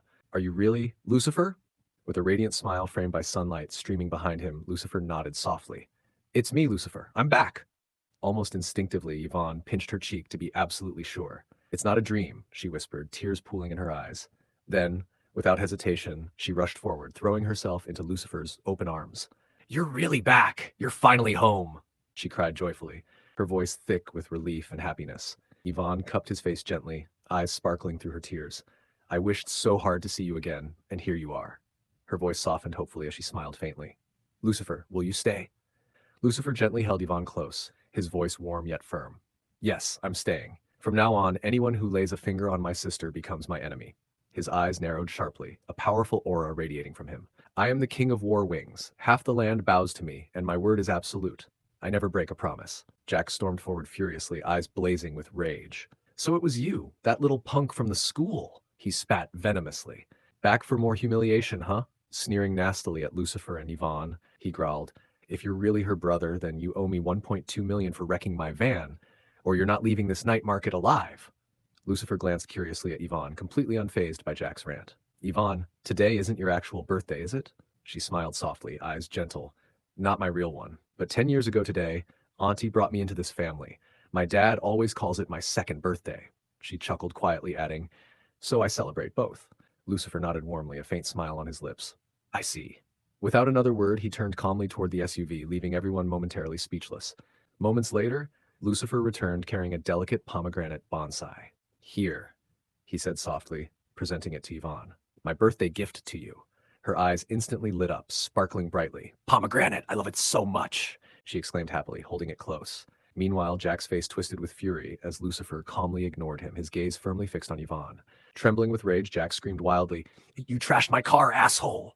Don't act like nothing happened. You're not getting away with this. David quickly grabbed Jack's shoulder, voice low and soothing. Jack, calm down. Let me handle it. We gotta find out who this punk is first. No need to rush. Jack gritted his teeth furiously, but nodded reluctantly. Fine. I'll let you deal with him. Putting on his most condescending smile, David stepped forward confidently. Listen, kid, wrecking someone's car isn't how civilized society works.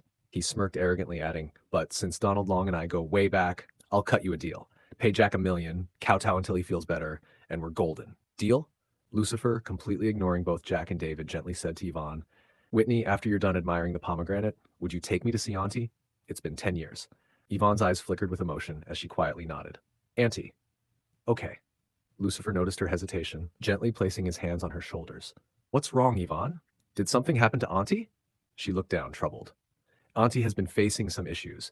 It's a long story. Her voice softened further, eyes troubled. I'll explain everything when we get home. Meanwhile, David growled irritably, annoyed at being ignored. Think you're a tough guy, huh? You'll regret this. He turned to Jack, muttering dismissively. I don't recognize him. He's nobody important, not from any big Hayden family, just some clueless brat. Jack's patience snapped completely. He roared at his thugs. What the hell are you waiting for? Get him! Kill that son of a butch! Yvonne gripped Lucifer's arm tightly, whispering anxiously, Lucifer, I'm scared. Lucifer calmly faced the approaching thugs, gently replying, Don't worry, I've got this. He casually turned to the thug brandishing a blade, eyes calm yet unwavering. Hey, where's that tea I asked for earlier? You're seriously taking your sweet time. The thug growled angrily, raising his weapon high. Are you blind? You're about to die, moron! Screw your damn tea! He lunged forward viciously, but Lucifer effortlessly blocked the incoming blade midair with astonishing speed.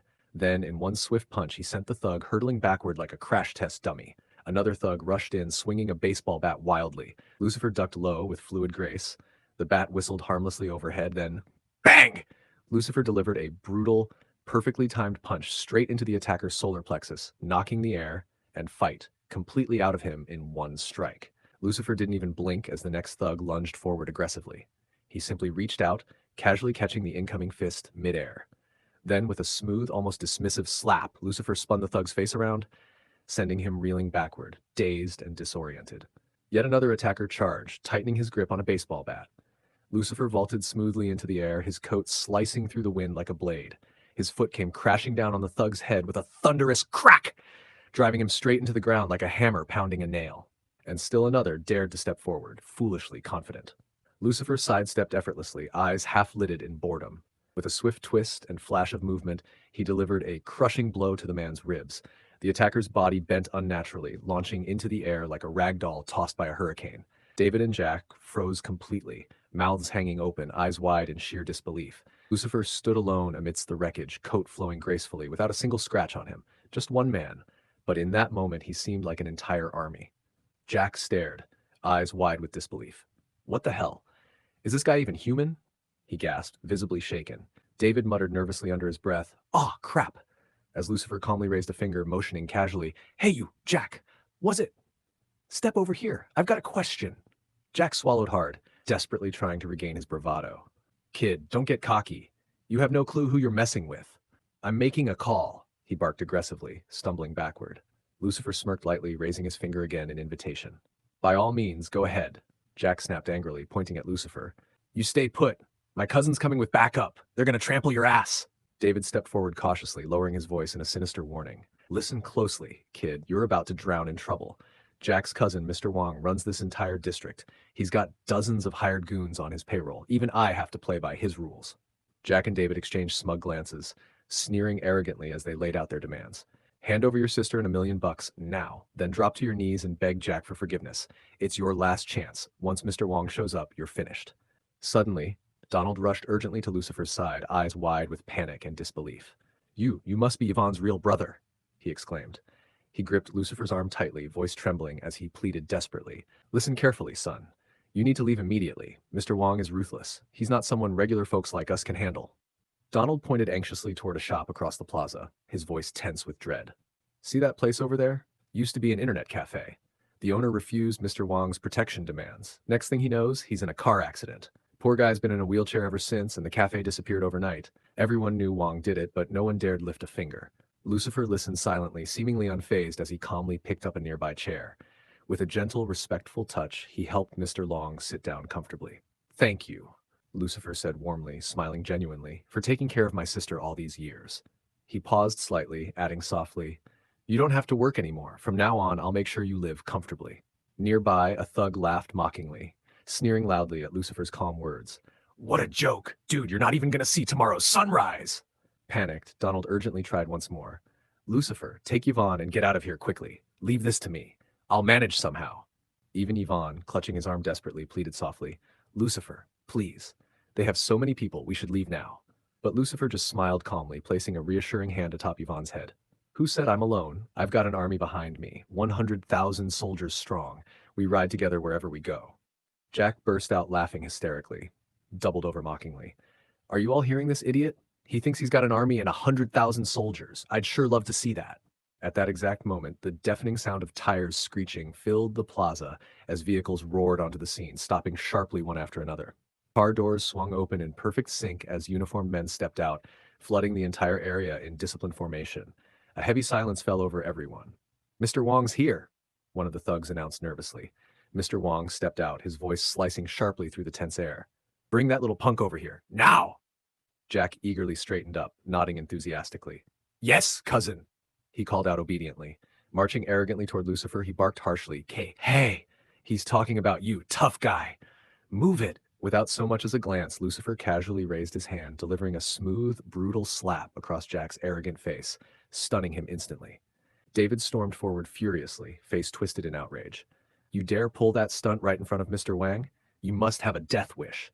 But again, without even looking in his direction, Lucifer landed another crisp, powerful slap, this time straight across David's cheek, silencing him immediately.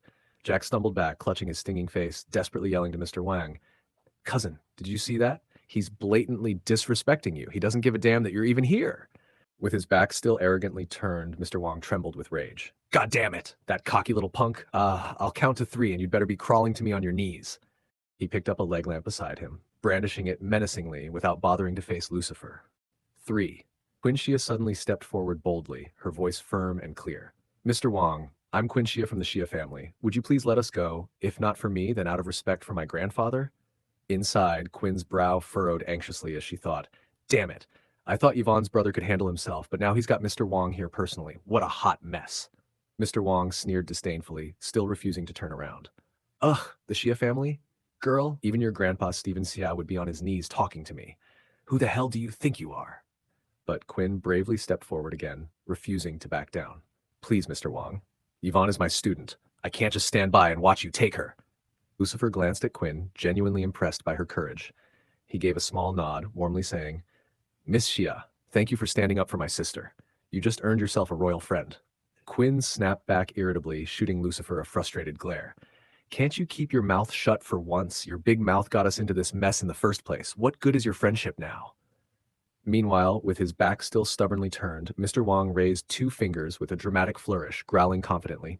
2. Lucifer tilted his head slightly, smiling calmly. 1.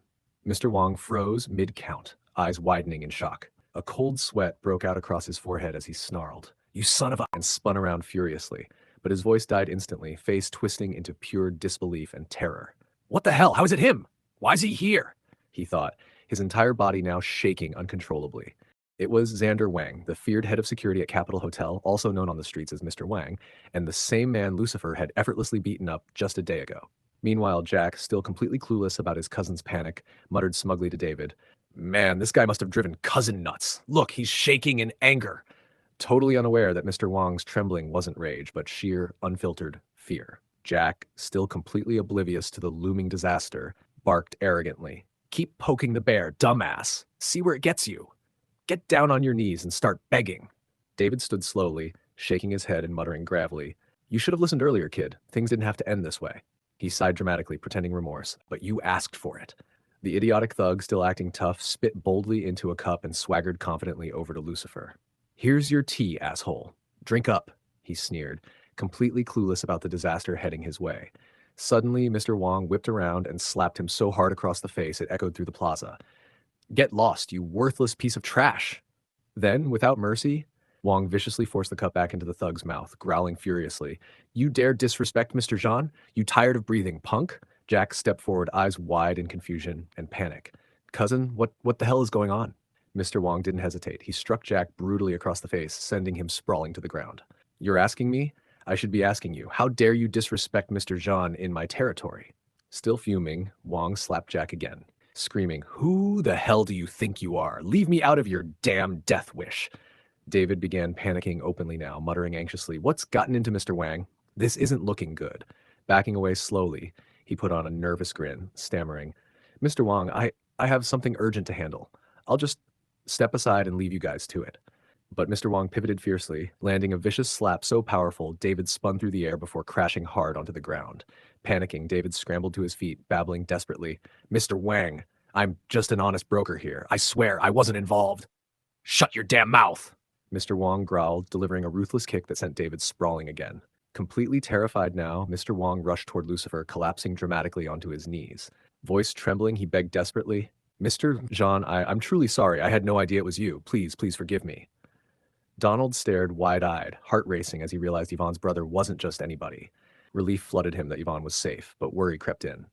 Mr. Pooh backs these thugs, and his family's as powerful as the Chens. Could Lucifer really handle such giants alone? Yet, deep inside, Donald was suddenly eager to see how this would play out. Quinchia stood frozen, mouth agape, utterly shocked that the notorious Mr. Wong had fallen to his knees before Lucifer, a respect her own powerful grandfather never received. She shook her head slightly, whispering under her breath, I thought he was just a cocky knucklehead. Turns out he's a seriously dangerous knucklehead. Lucifer stood tall and unyielding, calmly staring down at Wong. Yvonne Long is my sister, and these scumbags tried to hurt her. Tell me, if someone had targeted your family, would you let it slide? Without waiting for an answer, Lucifer unleashed a fierce blow, launching Mr. Wong into the air. Get lost! Lucifer thundered, sending Wong crashing spectacularly into a wooden stall, debris scattering everywhere. Lucifer's cold eyes immediately snapped onto the idiot thug from earlier. With a sharp gesture, he commanded chillingly, You, come here. Effortlessly, Lucifer flicked his fingers, using his telekinetic power to drag the thug straight toward him, the man flailing and yelping helplessly. Lucifer leaned forward calmly, a small, icy smile on his lips. So, where's my tea? The thug stammered in terror. Sorry, sir, I'll get right on it.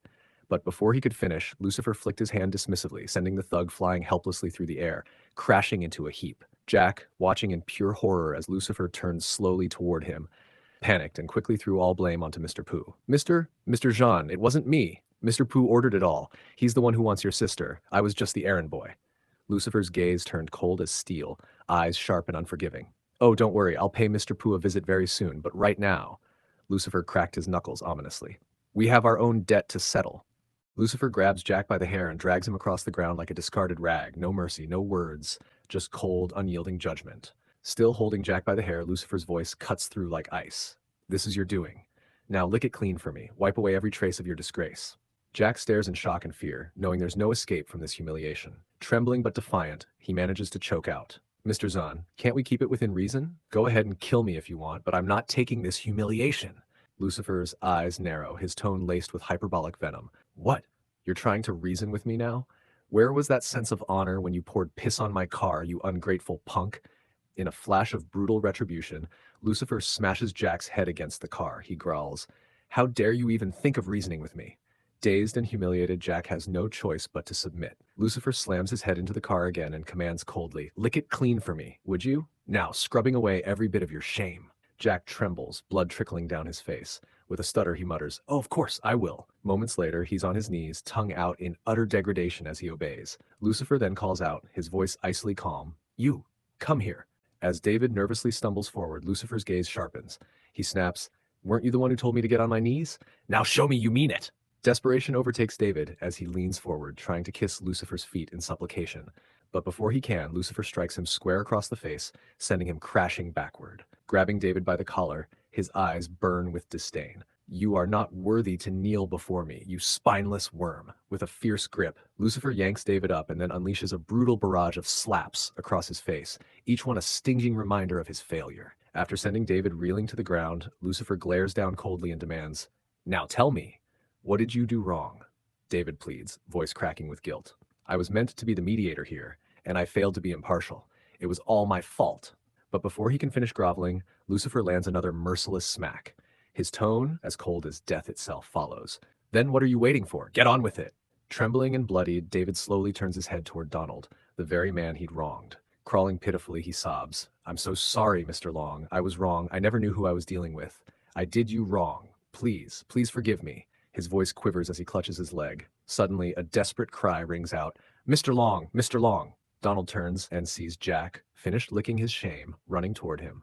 Jack drops to his knees, gripping Donald's leg with a pleading desperation. "I'll treat you like a real brother. Please show me some mercy and let me go." Sweat streams down Jack's face as he trembles. He blurts out, "I'll return your protection fee double, no, 10 times what you gave me, as a token of my remorse." Then the stupid thug steps forward, voice shaking with contrition. "Mr. Long, we were wrong." And one by one, the thugs fall to their knees, pressing their heads to the cold floor in supplication. "Please forgive us this time." Lucifer's eyes burned like frozen fire as Mr. Wong scrambled forward, trembling like a leaf in a storm. "Mr. Zhan, please, I wasn't involved," he pleaded, voice cracking like cheap glass. Lucifer's dark grin was as cold as winter's bite. "I never said you were," he replied, his tone dripping with icy disdain. Mr. Wong's confusion was palpable. "Then why the beating? I can't even feel half of it." Lucifer shot him a look that could curdle milk. "Listen up. Everyone here's going to break a finger, then you can hit the road." Desperation overtook Mr. Wong as he fell to his knees, begging, "Please, Mr. Zhan, we are sorry." Lucifer's gaze sharpened like a razor. "2 fingers," he intoned, his words as cold as a death sentence. One by one, the thugs knelt, their pleas tumbling out. "Mr. Zhan, we all realized our mistakes." Lucifer didn't flinch. His voice was a deathly calm slicing through the air. 3. With every word, the price of their arrogance escalated. Jack, his voice trembling like a scared rabbit, tried to interject, "Mr. Zhan, But Lucifer didn't turn. His tone was as chill as a graveyard breeze. "One whole hand, and one more word out of any of you, and I'll have your tongue too." The room fell deathly silent. Each thug's next word could be their last. Mr. Wong's eyes flicked to a bat lying forgotten on the floor. "What the fuck are you waiting for?" With gritted teeth, he snatched it up and in a flash, smashed it against his own hand. The sickening crunch echoed as his arm shattered. An abrupt, brutal wake-up call that hit them like a tidal wave. Panic exploded as they realized they were next. Instead of bottles, machetes lay ominously before them. One by one, the thugs raised their blades with trembling hands, and soon the air filled with screams. Painful, raw, and unfiltered. Lucifer's cold voice sealed their fate with finality. "Get lost." Clutching their broken hands, the thugs scrambled away like rats scurrying from a sinking ship. Yvonne's grateful smile broke through the carnage as she looked at Lucifer. Finally, it was over. Miss Quinn interrupted Yvonne, her tone cool but insistent. "Lucifer, can I have a minute alone with you?" she requested calmly. Once they were aside, she said, "You've grown during your time away. I'll give you that. But don't kid yourself about Hayden. It's more dangerous and twisted than you think." Her voice hardened like cold steel as she continued. The Chen and Pu families will come after you sooner rather than later. And when they do, Yvonne's peace will be the first thing they shatter. Lucifer smiled as calm as a winter lake. Thanks for your concern, Miss Quinn, but you don't even know half of what I'm capable of. With that, he turned and walked off with Yvonne and Donald, exuding unwavering confidence and composure. Miss Quinn clenched her fists, muttering under her breath, reckless. Just pure recklessness. As Lucifer and company left the chaos behind, he quickly noticed the dilapidated neighborhood they were entering, a far cry from what one would expect as home. His eyes roamed over the cracked walls, the reek of sewage hanging in the air, and the eerie, broken silence that blanketed the area. His heart sank like a stone. This is the home Yvonne has known all these years? He clenched his fist, bitterly thinking that she deserved so much more than this sorry excuse for a neighborhood. Stepping inside, Lucifer's gaze swept over the cold, cramped room. No proper flooring, no warmth, no comfort. So this is where Yvonne lived all these years in miserable silence. Donald, head bowed with regret, murmured, Lucifer, I'm sorry. I couldn't give Whitney a better life. She struggled with me, and I failed her. But Lucifer shook his head, gripping Donald's hand with fierce determination. Mr. Long, what are you saying? You were the one who protected our family when no one else would. I should be thanking you, not the other way around. Yvonne stepped in with a warm smile and said, Stop it, you two. We're a family. She handed Lucifer a cup, adding, Here, have some hot water. Sorry, we don't have tea at home. Donald chimed in with a gentle laugh. You two haven't seen each other in a decade. Sit and catch up. I'll leave you to it. But Lucifer's sharp eyes caught sight of Donald's wounds. Calmly, he retrieved a small container and handed it over. Mr. Long, you're hurt too. Use this. It's a special ointment. Just slap it on, and you'll be back in the game faster than you can say miracle medicine. As he handed over the ointment, Lucifer mused silently. This is that mystery man's secret recipe, crafted just for me. It's the very elixir that kept him alive through more battles than I can count. While sipping his drink, Lucifer turned to Yvonne and asked, Whitney, where's Mr. Long's wife? Why isn't she around? Whitney's voice softened as she revealed the truth with a tinge of sorrow. My stepmother passed away 8 years ago from illness. Even though she wasn't my birth mother, to me, Mr. Long has always been my real dad, raising me through every storm. Yvonne clutched her skirt, holding back years of pain like a tightly sealed secret. Gently, Lucifer took her hand and reassured her with a calm, deadly promise. I swear, anyone who dares hurt you again is going to wish they'd never been born. His anger boiled over as he cursed the Pooh family for having the nerve to touch his sister, and he vowed to unleash his full wrath. And for the man who abandoned their family, he promised to spill that bastard's blood in honor of their mother's memory. No ifs, ands, or buts. The next day, Yvonne told Donald she was heading out with Lucifer to visit her aunt. Donald smiled warmly as he urged her, Go on, say hi to your aunt for me. I'll be all right. An hour later, a group of ominous men approached Donald's house. Without a word, they kicked the door in with a resounding bang. Outside stood a ragtag band of thugs, led by a red-haired brute sporting a nose ring and a scar, flanked by others with faces as cold as ice. The red-haired thug stormed in and grabbed Donald by the collar. Donald Long, when are you going to pay up that $5 million debt? Shocked, Donald remembered it was the Eagle Private Financing Company's debt, a ballooned nightmare after borrowing 100 grand for real estate that tanked miserably. Trying to keep his cool, Donald asked, Does Mr. Liu know about this? Tell him to come. I want to talk to him in person. The thug mocked him furiously. Without warning, he slapped Donald across the face, yelling, Wake the hell up, old man! Just then, the thug's phone lit up. Mr. Liu was calling. The red-haired thug answered respectfully and confirmed he was at Donald's place, agreeing to wait. But as soon as he hung up, his attitude shifted. You got your wish, old man. Mr. Liu is on his way. You'll regret ever asking for this, he sneered. Donald warned him to watch his mouth, boldly insisting he'd regret it when Liu arrived. In a flash, the redhead snapped back, calling Donald delusional and delivering a savage slap across his face. Furious, the redhead threatened to cripple him before Mr. Liu even showed up, his lackey drawing a blade and handing it over as if it were a token of his menace. Just as the redhead raised his sword, a shout broke through the tension. Mr. Liu's here.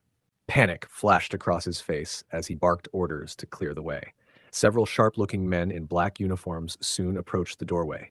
It turned out the man everyone feared, Mr. Liu, was actually David. He entered alongside Jack, both wearing stern expressions. Just as the red-haired thug started puffing his chest, trying to act like he had the situation on lock, David's hand cut through the air. Slap!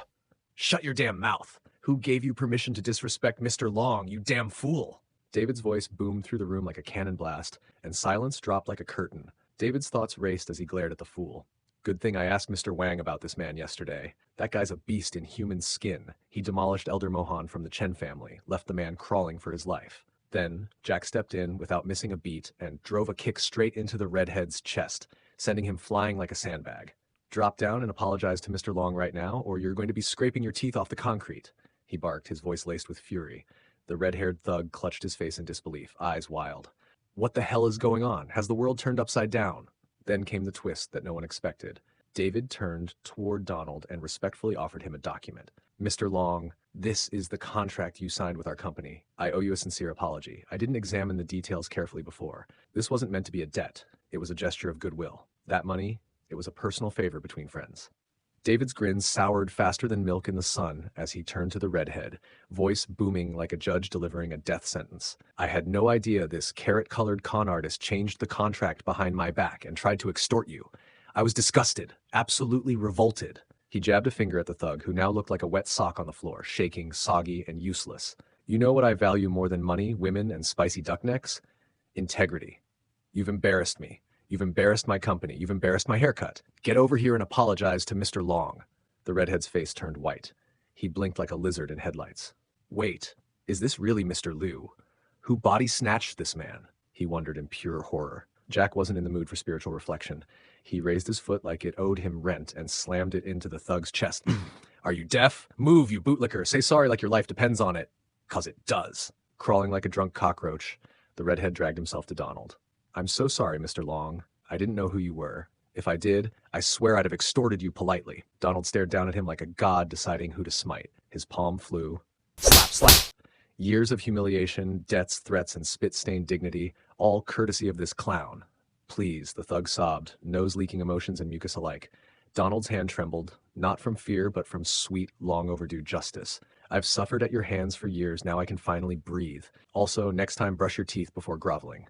Later, Donald sat with David and Jack at the table. David slid over a sleek black case with the kind of care usually reserved for nuclear warheads.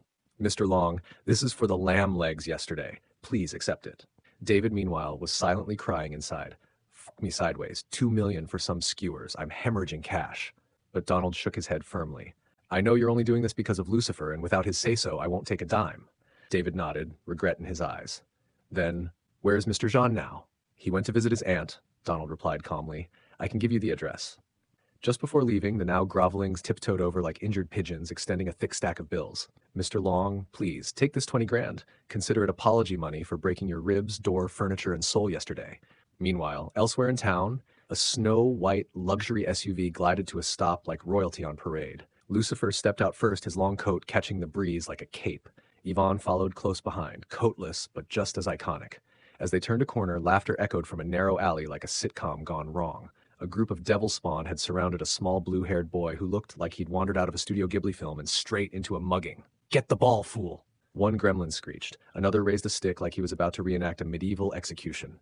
"I'll kill you if you don't!" "Let's not play with him. He's a hobo," the third muttered with the smirk of a child who needs lifelong therapy. Yvonne stepped forward, sharp as a blade. "What are you doing?" she barked. The bullies scattered like roaches when the light flips on. "Let's go! The fool can stay! Ha ha ha!" The little boy, face smudged with dirt and dignity, wiped his eyes and stood up, shyly in the softest voice possible. "Can I have a lollipop, Yvonne?"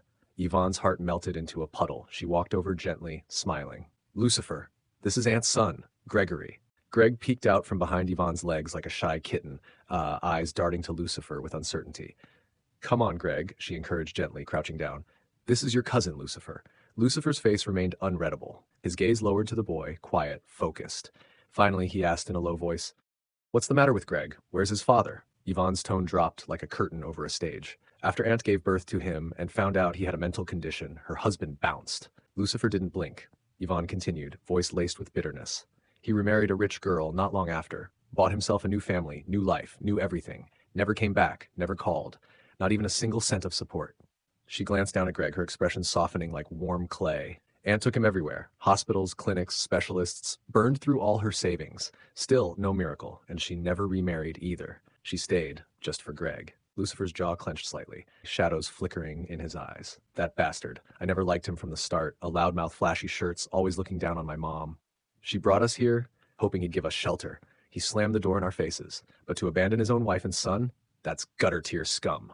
A few quiet moments passed before Yvonne gently cracked open the door. "Auntie, look who's here!" she chimed, brightening her voice. Lucifer stepped into the room beside her. The room was dim, but sunlight cut across the walls like a soft blade. Aunt Jean lay resting in a modest bed, her expression tired, but alert. Years of fatigue carved fine lines into her face. The room itself told a story: patched walls, old bedding, a rusted fan whirring with effort. Lucifer's gaze swept the scene. Another soul who gave up everything just to raise a child society turned its back on, and she never asked for anything in return. Aunt Zan stirred, perking up as they entered. Wit, sweetheart, you're here. Yvonne rushed over. Are you okay, Auntie? You look pale.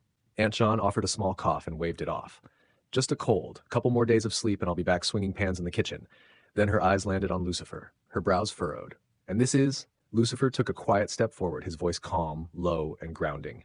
It's me, Auntie. Lucifer. The silence hit hard. Her eyes widened, searching his face like a mother recognizing her child through a fog. Confusion gave way to disbelief. Then disbelief crumbled into warmth and tears. You, she whispered. Her hand reached out slowly, trembling as it touched his cheek. You're really here. After all these years, 10 long years, I thought. Her voice caught in her throat. But then, with the grace of a woman who'd weathered every storm, she smiled through it. Never mind that. That's all behind us now. You're back. You're alive. And that's all that matters. Lucifer's eyes scanned the cramped apartment, his expression unreadable but his silence loud. Auntie, he finally said, voice low. I remember you living in that 2-story home, over 5,000 square feet, easy. After the relocation, you should have had 5, 6 houses lined up. But this? His gaze lingered on the crumbling walls. This shoebox? The warmth drained from Aunt Jean's face like tea down a broken cup. Her smile soured into a scowl, the kind built from years of bitterness and quiet rage. I would have gotten those houses, she snapped, her voice tight, if it weren't for that animal. That walking garbage heap hijacked the whole thing, took everything, even the full 2 million yuan they owed me for compensation. She turned to Lucifer, eyes brimming with anger and exhaustion all at once. I had no choice but to bring Greg here. Everything else, it vanished into medical bills. Lucifer's fists clenched so hard his knuckles cracked like splintering glass. But the deed was in your name, he barked. How the hell did he even touch it? His voice dropped as the weight of memories sank in. That house? That was legacy. Easily worth 100 million now. Yvonne leaned forward, gently rubbing her aunt's back as another coughing fit snuck in. Aunt John's voice quivered as she continued, part fury, part heartbreak. You want to know how? The family that bastard married into, they handled the relocation. The Pooh family. They stole everything. Aunt Jean seethed.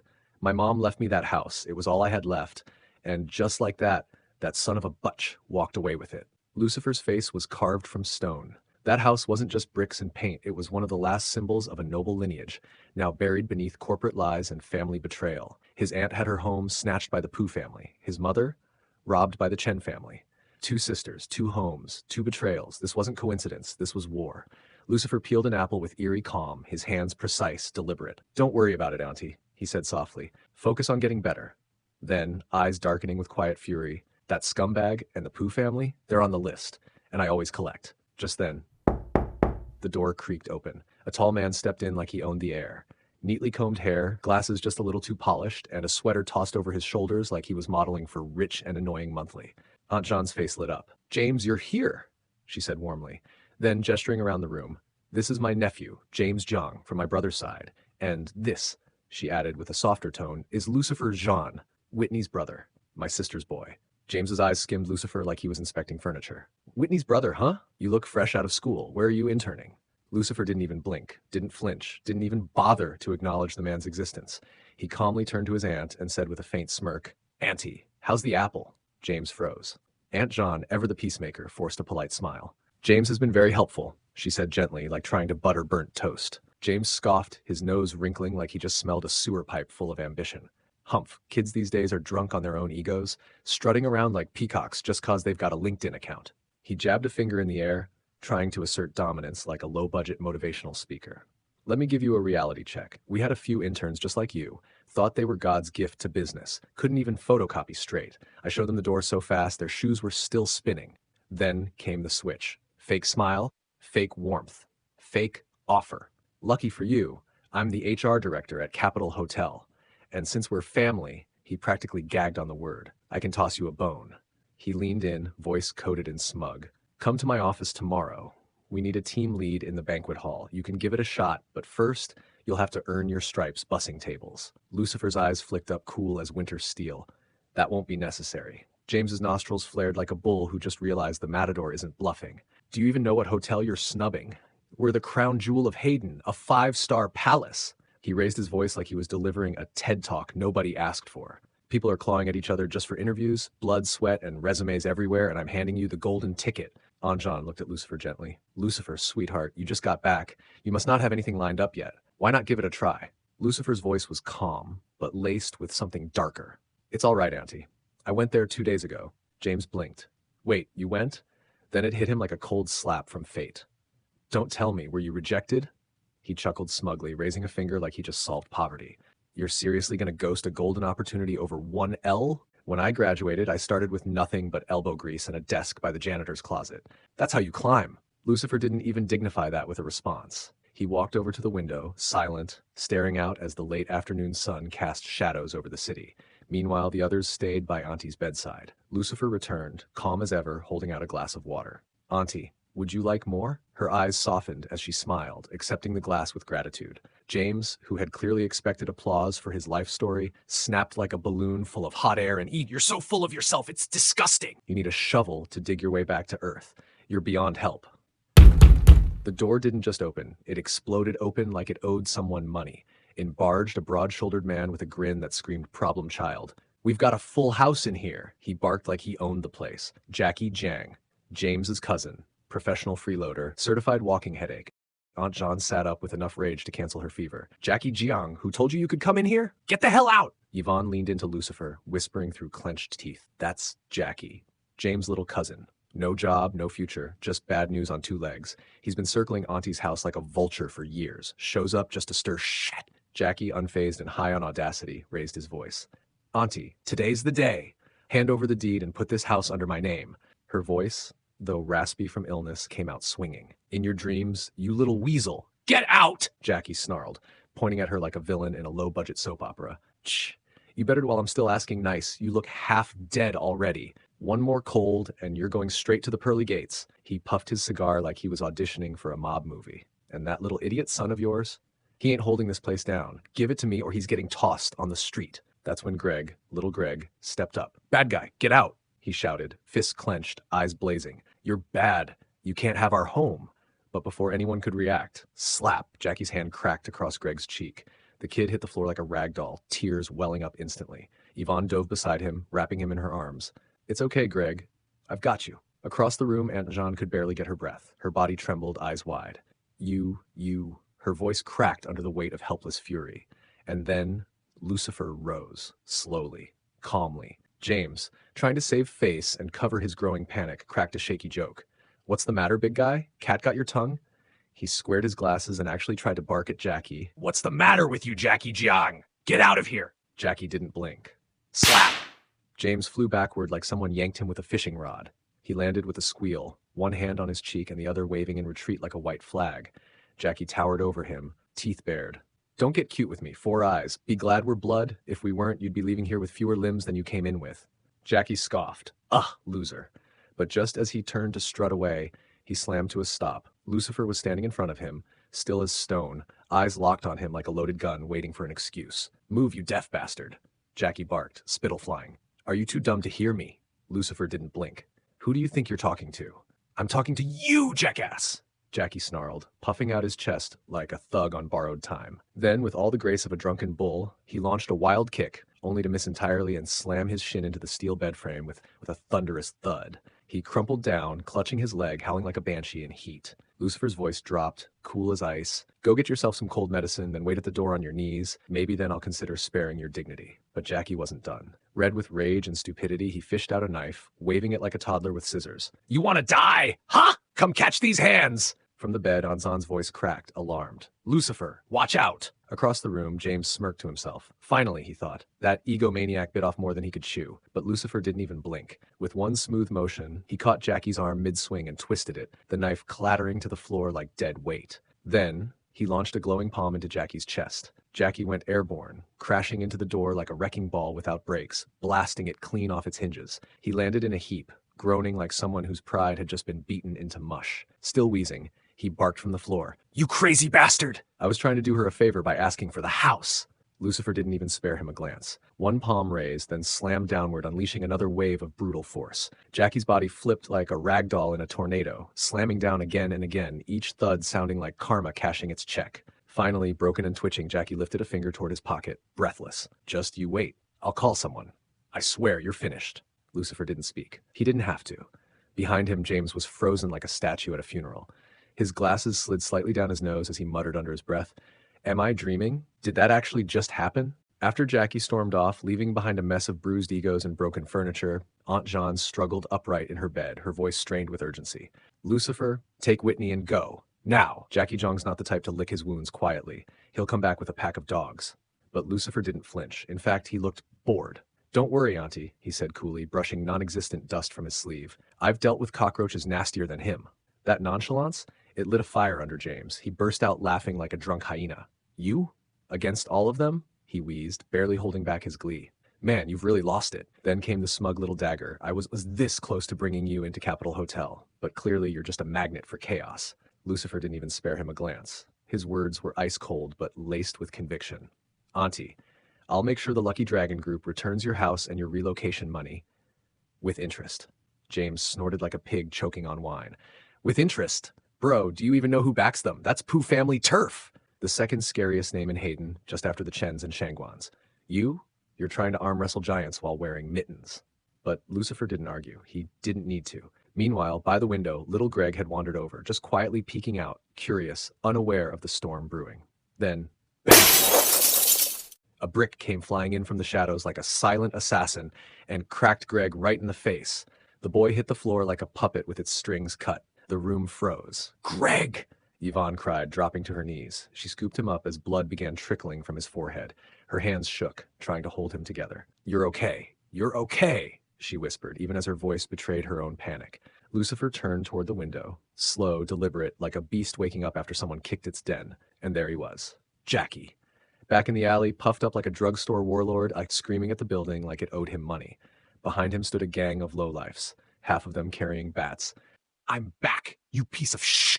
Jackie roared, spit flying with every syllable. "Get down here, or I'll drag you down myself!" He pointed up like he was summoning thunder, veins bulging, face tomato red with fury. Inside, Auntie had fallen to the ground, one hand around Greg's head, the other trembling as she reached for Lucifer. "No, you can't go down there," she cried. Yvonne, fury burning in her eyes, suddenly shifted, voice firm and final. "Lucifer, go down there and teach them a lesson. This is so out of line." Lucifer cracked a grin. "As you wish." With that, he stepped off the ledge like a ghost from a rooftop legend and dropped straight from the window. With a bone-rattling, he landed before the mob like the opening act of a funeral, dust swirling, aura ice cold. Jackie pointed like a man begging to be backhanded. "This is the prick boss." A hulking brute beside him cracked his neck and stepped forward. "Help me get even with this son of a bitch, please." Jackie whimpered like a dog begging for scraps. The boss, Barat, just waved Jackie off like yesterday's trash. "Tell him to go fuck himself by the trash can. I've got business." Then he looked up, his tone gruff. "I don't have time for this shit. I'm here to welcome someone important. You punks better be on your best behavior."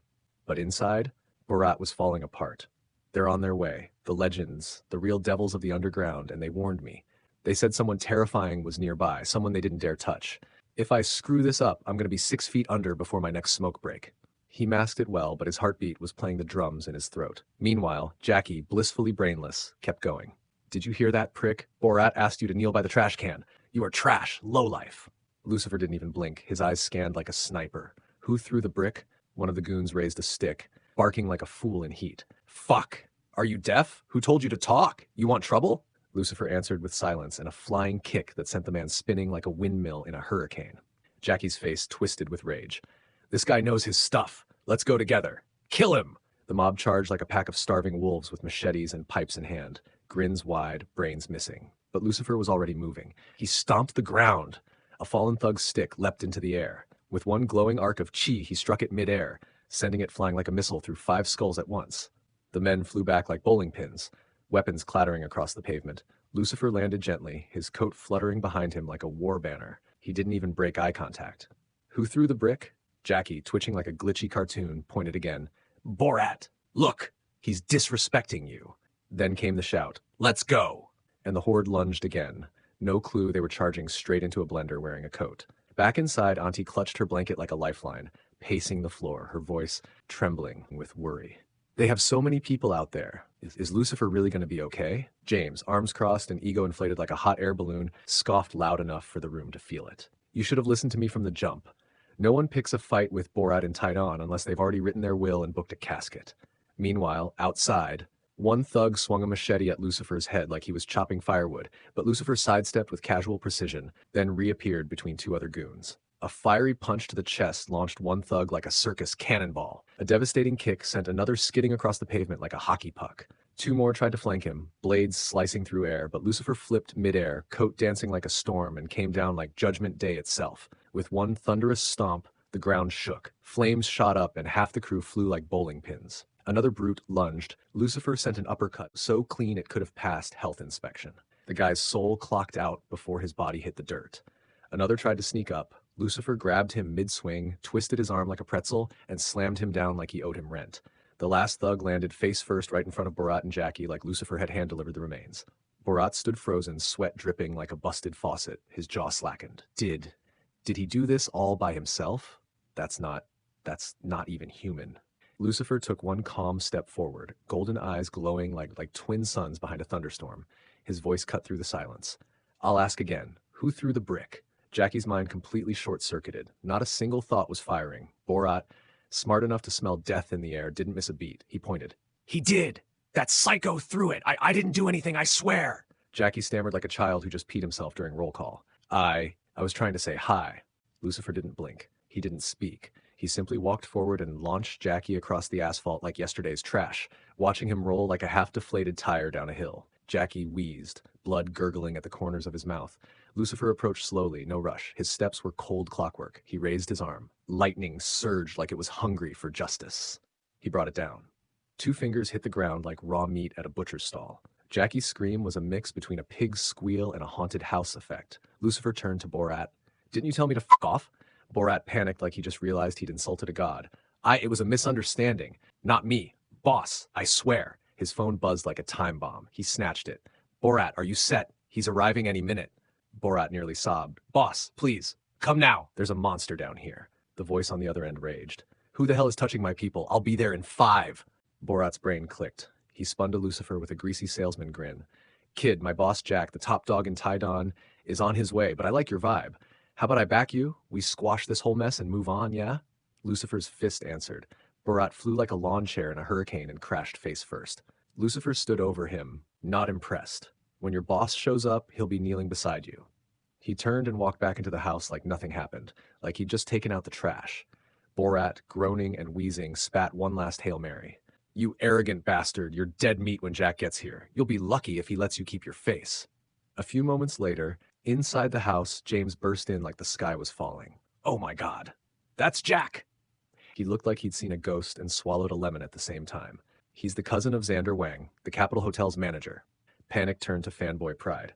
The Capitol Hotel is owned by the Chen family. Baron Chen is the king of Hayden. You don't screw with that name unless you've got a death wish and life insurance. James spun toward Auntie like a prophet descending from a cloud. You messed with Jack? You're doomed.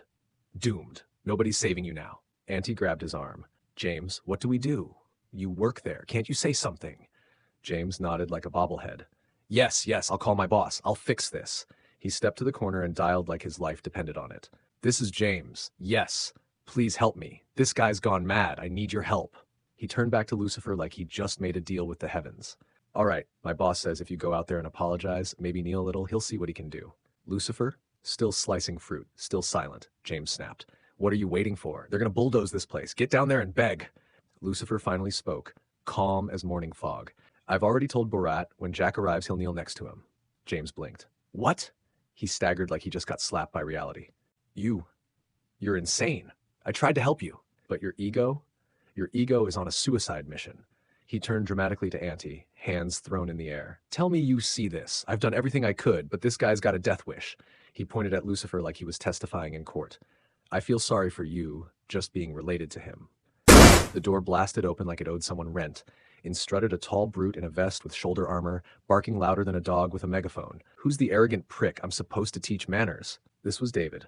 Less brains, more brawn, and allergic to being disrespected. Fuck! I've never been told to kneel before. Who the hell said it? Get your sorry face out here. James nearly tripped over his own shadow trying to snitch. It wasn't me. It's that guy in there, he yelped, pointing toward Lucifer like a 5-year-old blaming his sibling for breaking a vase. But before James could slither away, Lucifer rose, slicing through the tension like a guillotine. I thought I told you to kneel downstairs. Who told you could come up? The room froze like someone hit pause. David twitched. Jack's jaw tightened.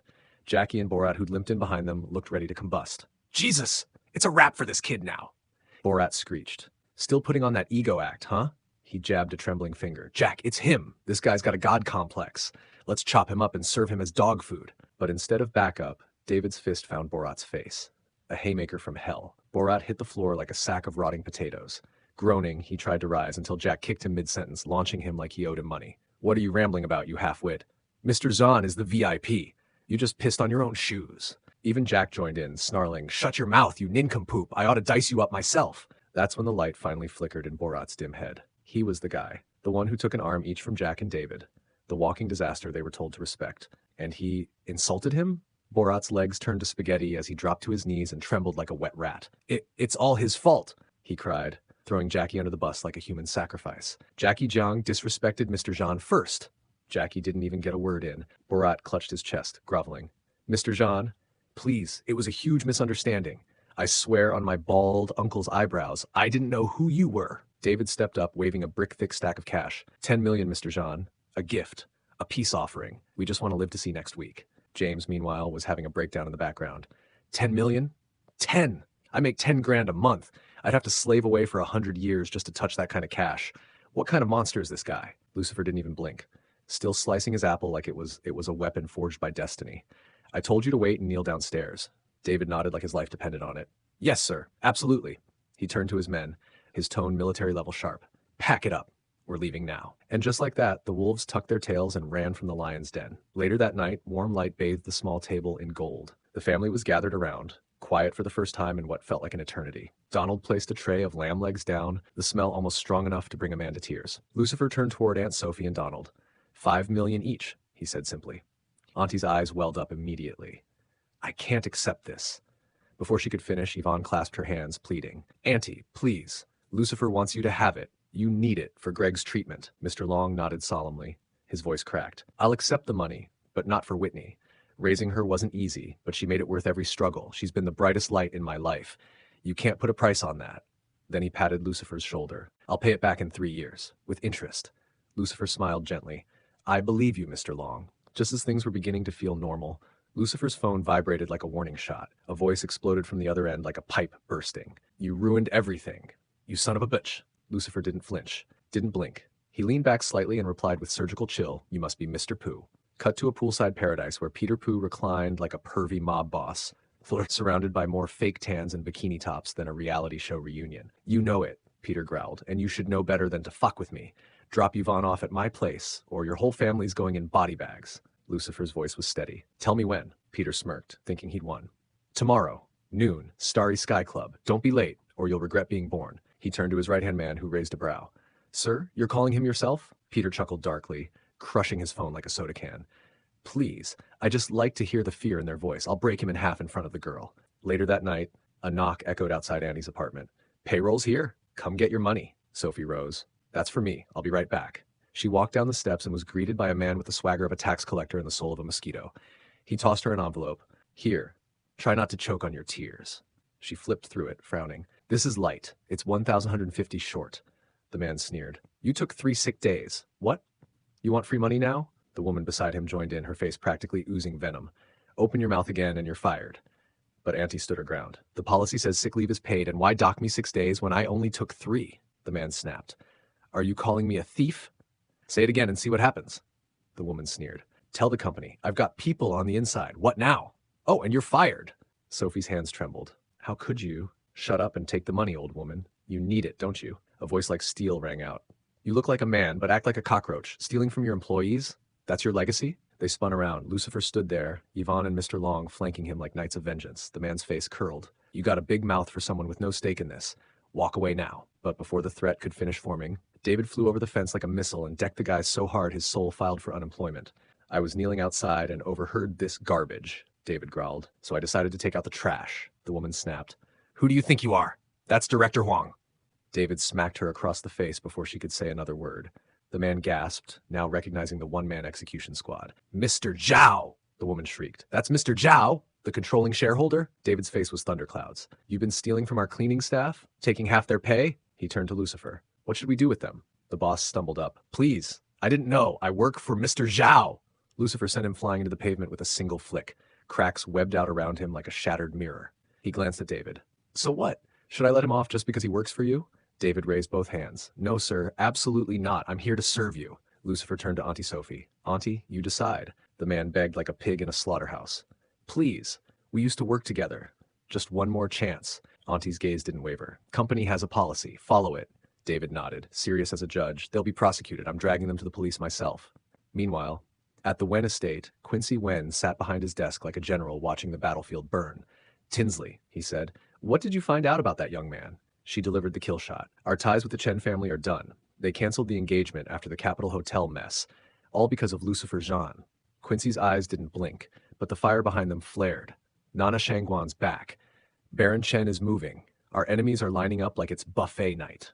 Tinsley handed him a photo. "Look at this." Quincy's breath caught. "The tomb of Olivia Zia? He's really her son?" The truth hit him like a freight train. No wonder he wanted to meet Nana the second he arrived. He's here for revenge. Then came a smile. Crooked. Calculating. Impressed. "In that case, we're on the same side." He raised a glass, not to victory, but to survival. Tinsley murmured. "He recognized me, but acted like a stranger, even after saving us 3 years ago." Quincy nodded. "He's hiding his identity to protect those he cares about. Makes sense." He arched a brow. "You seem to care a lot. Don't tell me. Have you fallen for him?" Tinsley flared red like a siren. "Dad," he chuckled. "Now that you're Yvonne's teacher too." Tinsley turned on her heel, scowling. "Don't make fun of me."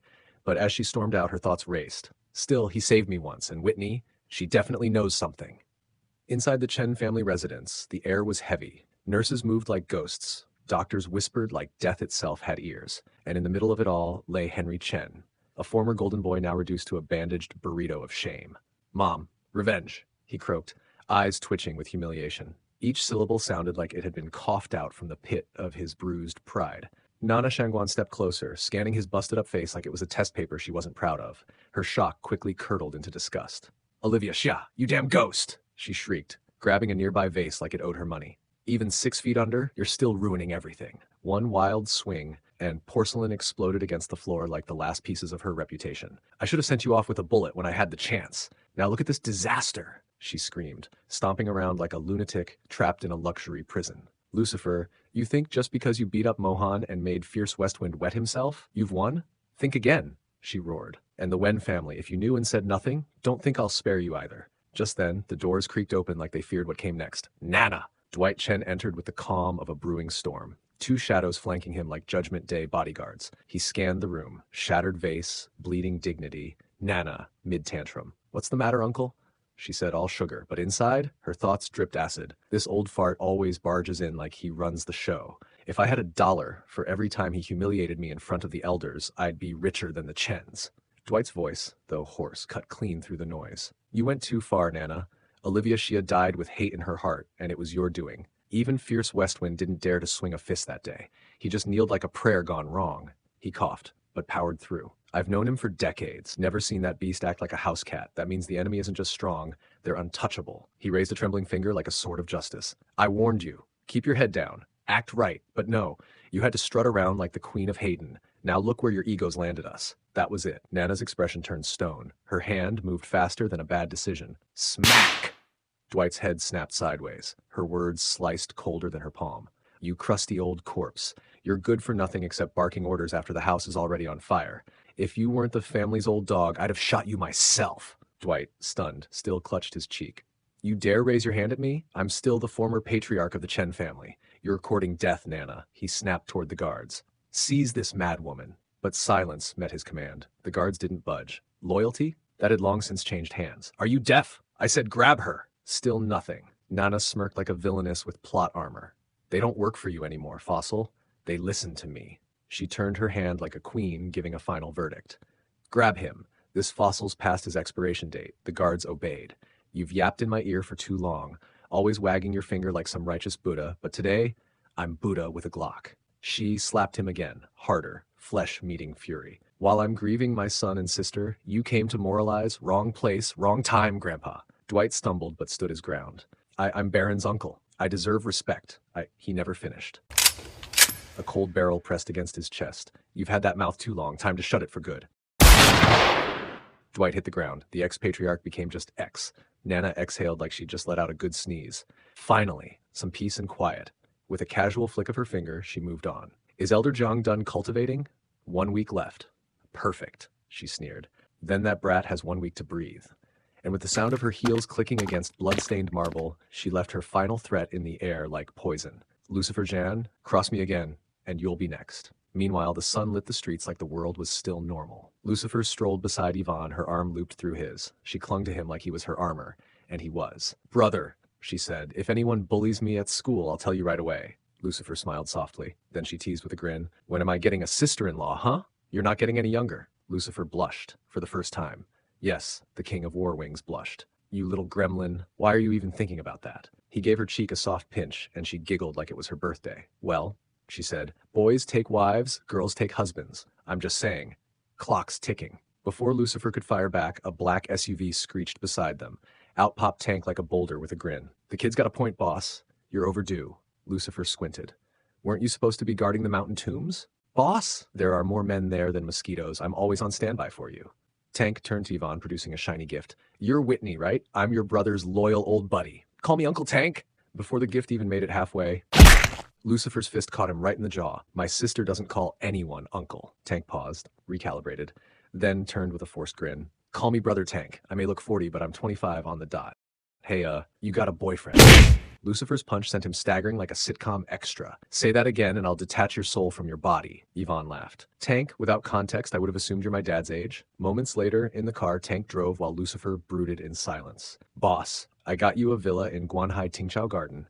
You need a home that reflects your reputation. Lucifer gave a calm nod. You'll be living there too. I need a punching bag close by. Yes, boss. Meanwhile, at Hayden First High, the bell rang. A classmate ran up. Yvonne, the advisor wants to see you. Soon, Yvonne stood at the office door. Miss Wen? Tinsley Wen stood by the desk, coffee in hand, sharp-eyed and silent. In her thoughts, she recalled. After college, I returned to Hayden First High. My father arranged the job. The first face I recognized? Whitney Zhan. Yvonne blinked. Miss Wen, you're staring at me weirdly. Did I mess up? Tinsley gave a gentle smile. Whitney, where's your brother? Yvonne tilted her head. How did you know he was back? Tinsley took a step forward. I want to see your brother. Her voice was calm. Whitney paused, a sly twinkle in her eye before a teasing grin slid across her lips. Oh, I see what's going on. Miss Wen, are you still crushing on my brother? She added sweetly, laced with playful shade. Wait, weren't you two childhood sweethearts or something? Don't tell me this is some long-lost lovers reunion plot. In her mind, Whitney was cheesing harder than a rom-com fan with popcorn in hand. Miss Wen has always looked after me like a big sis, kept all my secrets, helped me through thick and thin. Honestly, if she ends up as my sister-in-law, it'd be the ultimate W. Tinsley let out a small, flustered laugh, waving a hand like she could swat away the heat on her cheeks. You bad girl? Are you making fun of me? Whitney winked. Of course not. I'm matchmaking. It's called public service. Right, Tinsley sighed, dramatic and soft. Whitney, but the universe, forever allergic to timing, creaked the door open right then. So this is where you're hiding, Miss Wen. Enter, Quincy Sun, part gym coach, part walking protein shake, part ego in sneakers. Whitney bolted for the door with a wave. I'll see you later, Miss Wen. But Quincy wasn't about to lose his moment. Hold up, Yvonne Long. Did I just hear your brother's trying to shoot a shot at Miss Wen? Spill the tea. Tinsley instantly stepped in, shutting it down like a fire drill. Mr. Sun, you clearly heard wrong. Whitney, back to class. Yes, ma'am, Whitney replied, grinning as she exited stage left. Quincy, not letting it go, puffed out his chest like a rooster with gym privileges. Tinsley, Future 7 just hit theaters. Got us premiere tickets. I'll swing by mine in my car and pick you up. Sound good? Sorry, I'm busy. She deadpanned like she was swatting a fly. Quincy's smile cracked. You've curved me more times than a racetrack. What's your damage, Tinsley? You really curving me because of that punk Yvonne's brother? Her tone sliced colder than iced coffee. This is a personal matter, and it has nothing to do with you. Please leave. Quincy sulked away, muttering like a jealous side character in a teen drama. Yvonne Long, matchmaker brat, you and your brother better pray I don't teach you both a lesson soon. Back in class, Yvonne was deep in gossip mode with her friend. Glasses slightly askew, voice low like they were plotting a coup. Careful, her friend warned. Amelia Zhao's cousin is tied to the underworld. You don't want to get mixed up with that crew. Yvonne smirked, brushing it off like lint on velvet. Let her come. I'm not the same girl I was last week. The friends stared at her like she'd just dropped her villain arc. Amelia's literally evil. All that hate just because you're pretty and top of the class? When does this end? Yvonne crossed her arms like a boss battle loading in. It ends today. Eyes burning, voice fierce. I've put up with her nonsense long enough. With my big bro around, I fear no devil. Even if the whole sky falls, I'll punch it back up myself. The friend's jaw dropped. You're serious? Elsewhere, in Hayden First High's security lounge, David and Jack lounged like mobsters at a donut buffet, pastries in hand, swagger in spirit. Looks like school's out, David said, scanning monitors like a king on his throne. Relax, Jack muttered, chewing on an apple like it owed him rent. I already put the word out. Anyone lays a finger on her, I'll personally deliver their bones to Lucifer in a shoebox. Then his tone dipped. We screw this up, we'll be eating apples through straws. I ain't getting folded by that monster again. Just then, the door creaked open. Gentlemen, Quincy burst in like a door-to-door simp. Thank you for coming. Can I treat you to dinner tonight? In his mind, I don't know why two crime boss types from Solaria are here, but if I cozy up now, maybe I'll level up to relevant. David waved it off. We're not here to make friends, just follow orders. Quincy tried again, Light's voice all sunshine and bootlicking. Well, maybe we can all sit down? I'd love to meet the guy who commands you two legends. Inner monologue screaming. If I can get in good with their boss, even Tinsley Wen will finally take me seriously. David shut it down like a car crash. Who the fuck do you think you are? Dinner with him? Get lost before I stuff your whistle where the sun don't shine. Meanwhile, danger was already creeping. The courtyard. A circle of students closing in like sharks smelling blood. Amelia Zhao stepped out like a final boss, cigarette dangling, smirk sharp enough to draw blood. Lee tried to stand up. All of you against Yvonne. That's low, even for you. Amelia scoffed. Pipe down, peasant, or I'll slap the GPA out of you. Yvonne stepped in front, eyes locked. Let her go. This beef's with me. Amelia grinned like a cat about to pounce. Yvonne Long, when did you get guts? You think you've got backup now? That some fairy tale prince is going to come save you? Then she leaned in, eyes glinting. Guess what? I'm not even the problem today. My cousin is. Before Yvonne could blink, bam! A sack was slammed over her head. Another hand tackled Lee. Yvonne Long was kidnapped. Lee came barreling down the hallway like a human fire alarm, eyes wild and panic painted all over her face. We have a situation, Mr. Sun. It's very urgent. Quincy's son, the gym coach turned walking ego trip, didn't even look up from his coffee. Calm down. You might disturb these two big bosses. Could you handle the consequences? You can tell me what happened later. Lee's voice shot up like a warning siren. Mr. Sun, Yvonne Long has been kidnapped. That got his attention. Briefly. What are you talking about? It was probably just a fight. Don't tell lies and say it was a kidnapping. If you keep spreading this nonsense, you'll be expelled. Lee stepped forward, voice cracking from emotion. Mr. Sun, I'm not lying. I saw it with my own two eyes. He scoffed like a man too dumb to sense danger. Get out. I don't have time for fairy tales. She wasn't done. Mr. Sun, please. Yvonne was taken by thugs. We need help. Bam. The door nearly unhinged as David and Jack kicked it in like action heroes who'd skipped the script and gone straight to the climax.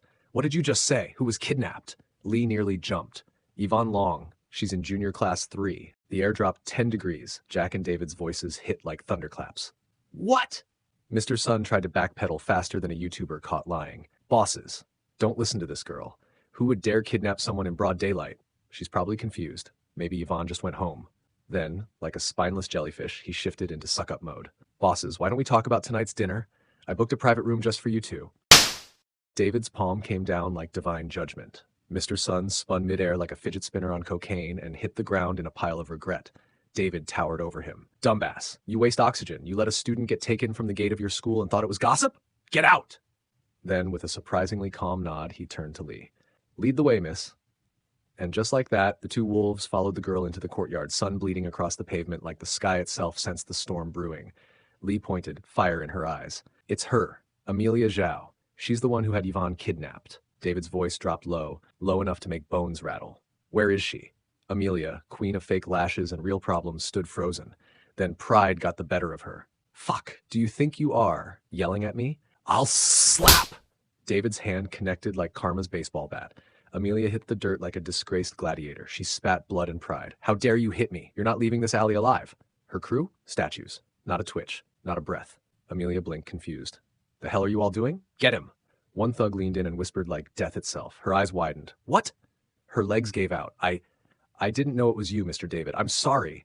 I swear. David was done playing. Cut the crap. Where is she? Inside his head, the panic was screaming like a fire alarm. If that girl's hurt, Jack and I are going to be corpses by midnight. Amelia broke like cheap glass. It was Braden Yu, my cousin. He's the one who took her. I don't know where, I swear. Please don't kill me. Jack's patience was already bleeding out.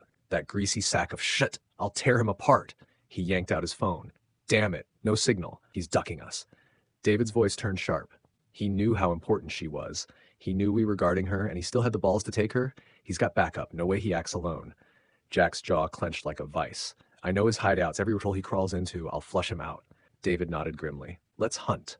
Meanwhile, high above the chaos, perched on the hills like a lion's den, the #1 villa gleamed in the dying light. On the top of the villa, Tank stood beside Lucifer, like a soldier reporting to a king. Boss, everything is settled. The #1 villa in the best location on the top of the hill is now yours. Tank continued reverently, as if addressing royalty. You now have a foothold in Hayden. Of course, it can't compare with the mansion in the capital, but it'll suffice for now. Lucifer said nothing at first, gazing at the horizon like he was about to rewrite fate itself. Then, casually, you have the Black Order's clothes? He added. The members of the Black Order insisted on sending over some clothes. I had to take 2. You might not believe it, but they actually look kind of nice. Lucifer picked one up, lips curled in a smirk. Especially this one. The Boss Edition looks clean. Time to pay Mr. Pooh a little visit. But little did he know, Mr. Pooh had already taken his sister hostage. And now, Lucifer walks straight into the enemy's hands. How will he react when the truth hits? How will he turn the tables? We find out in the next part.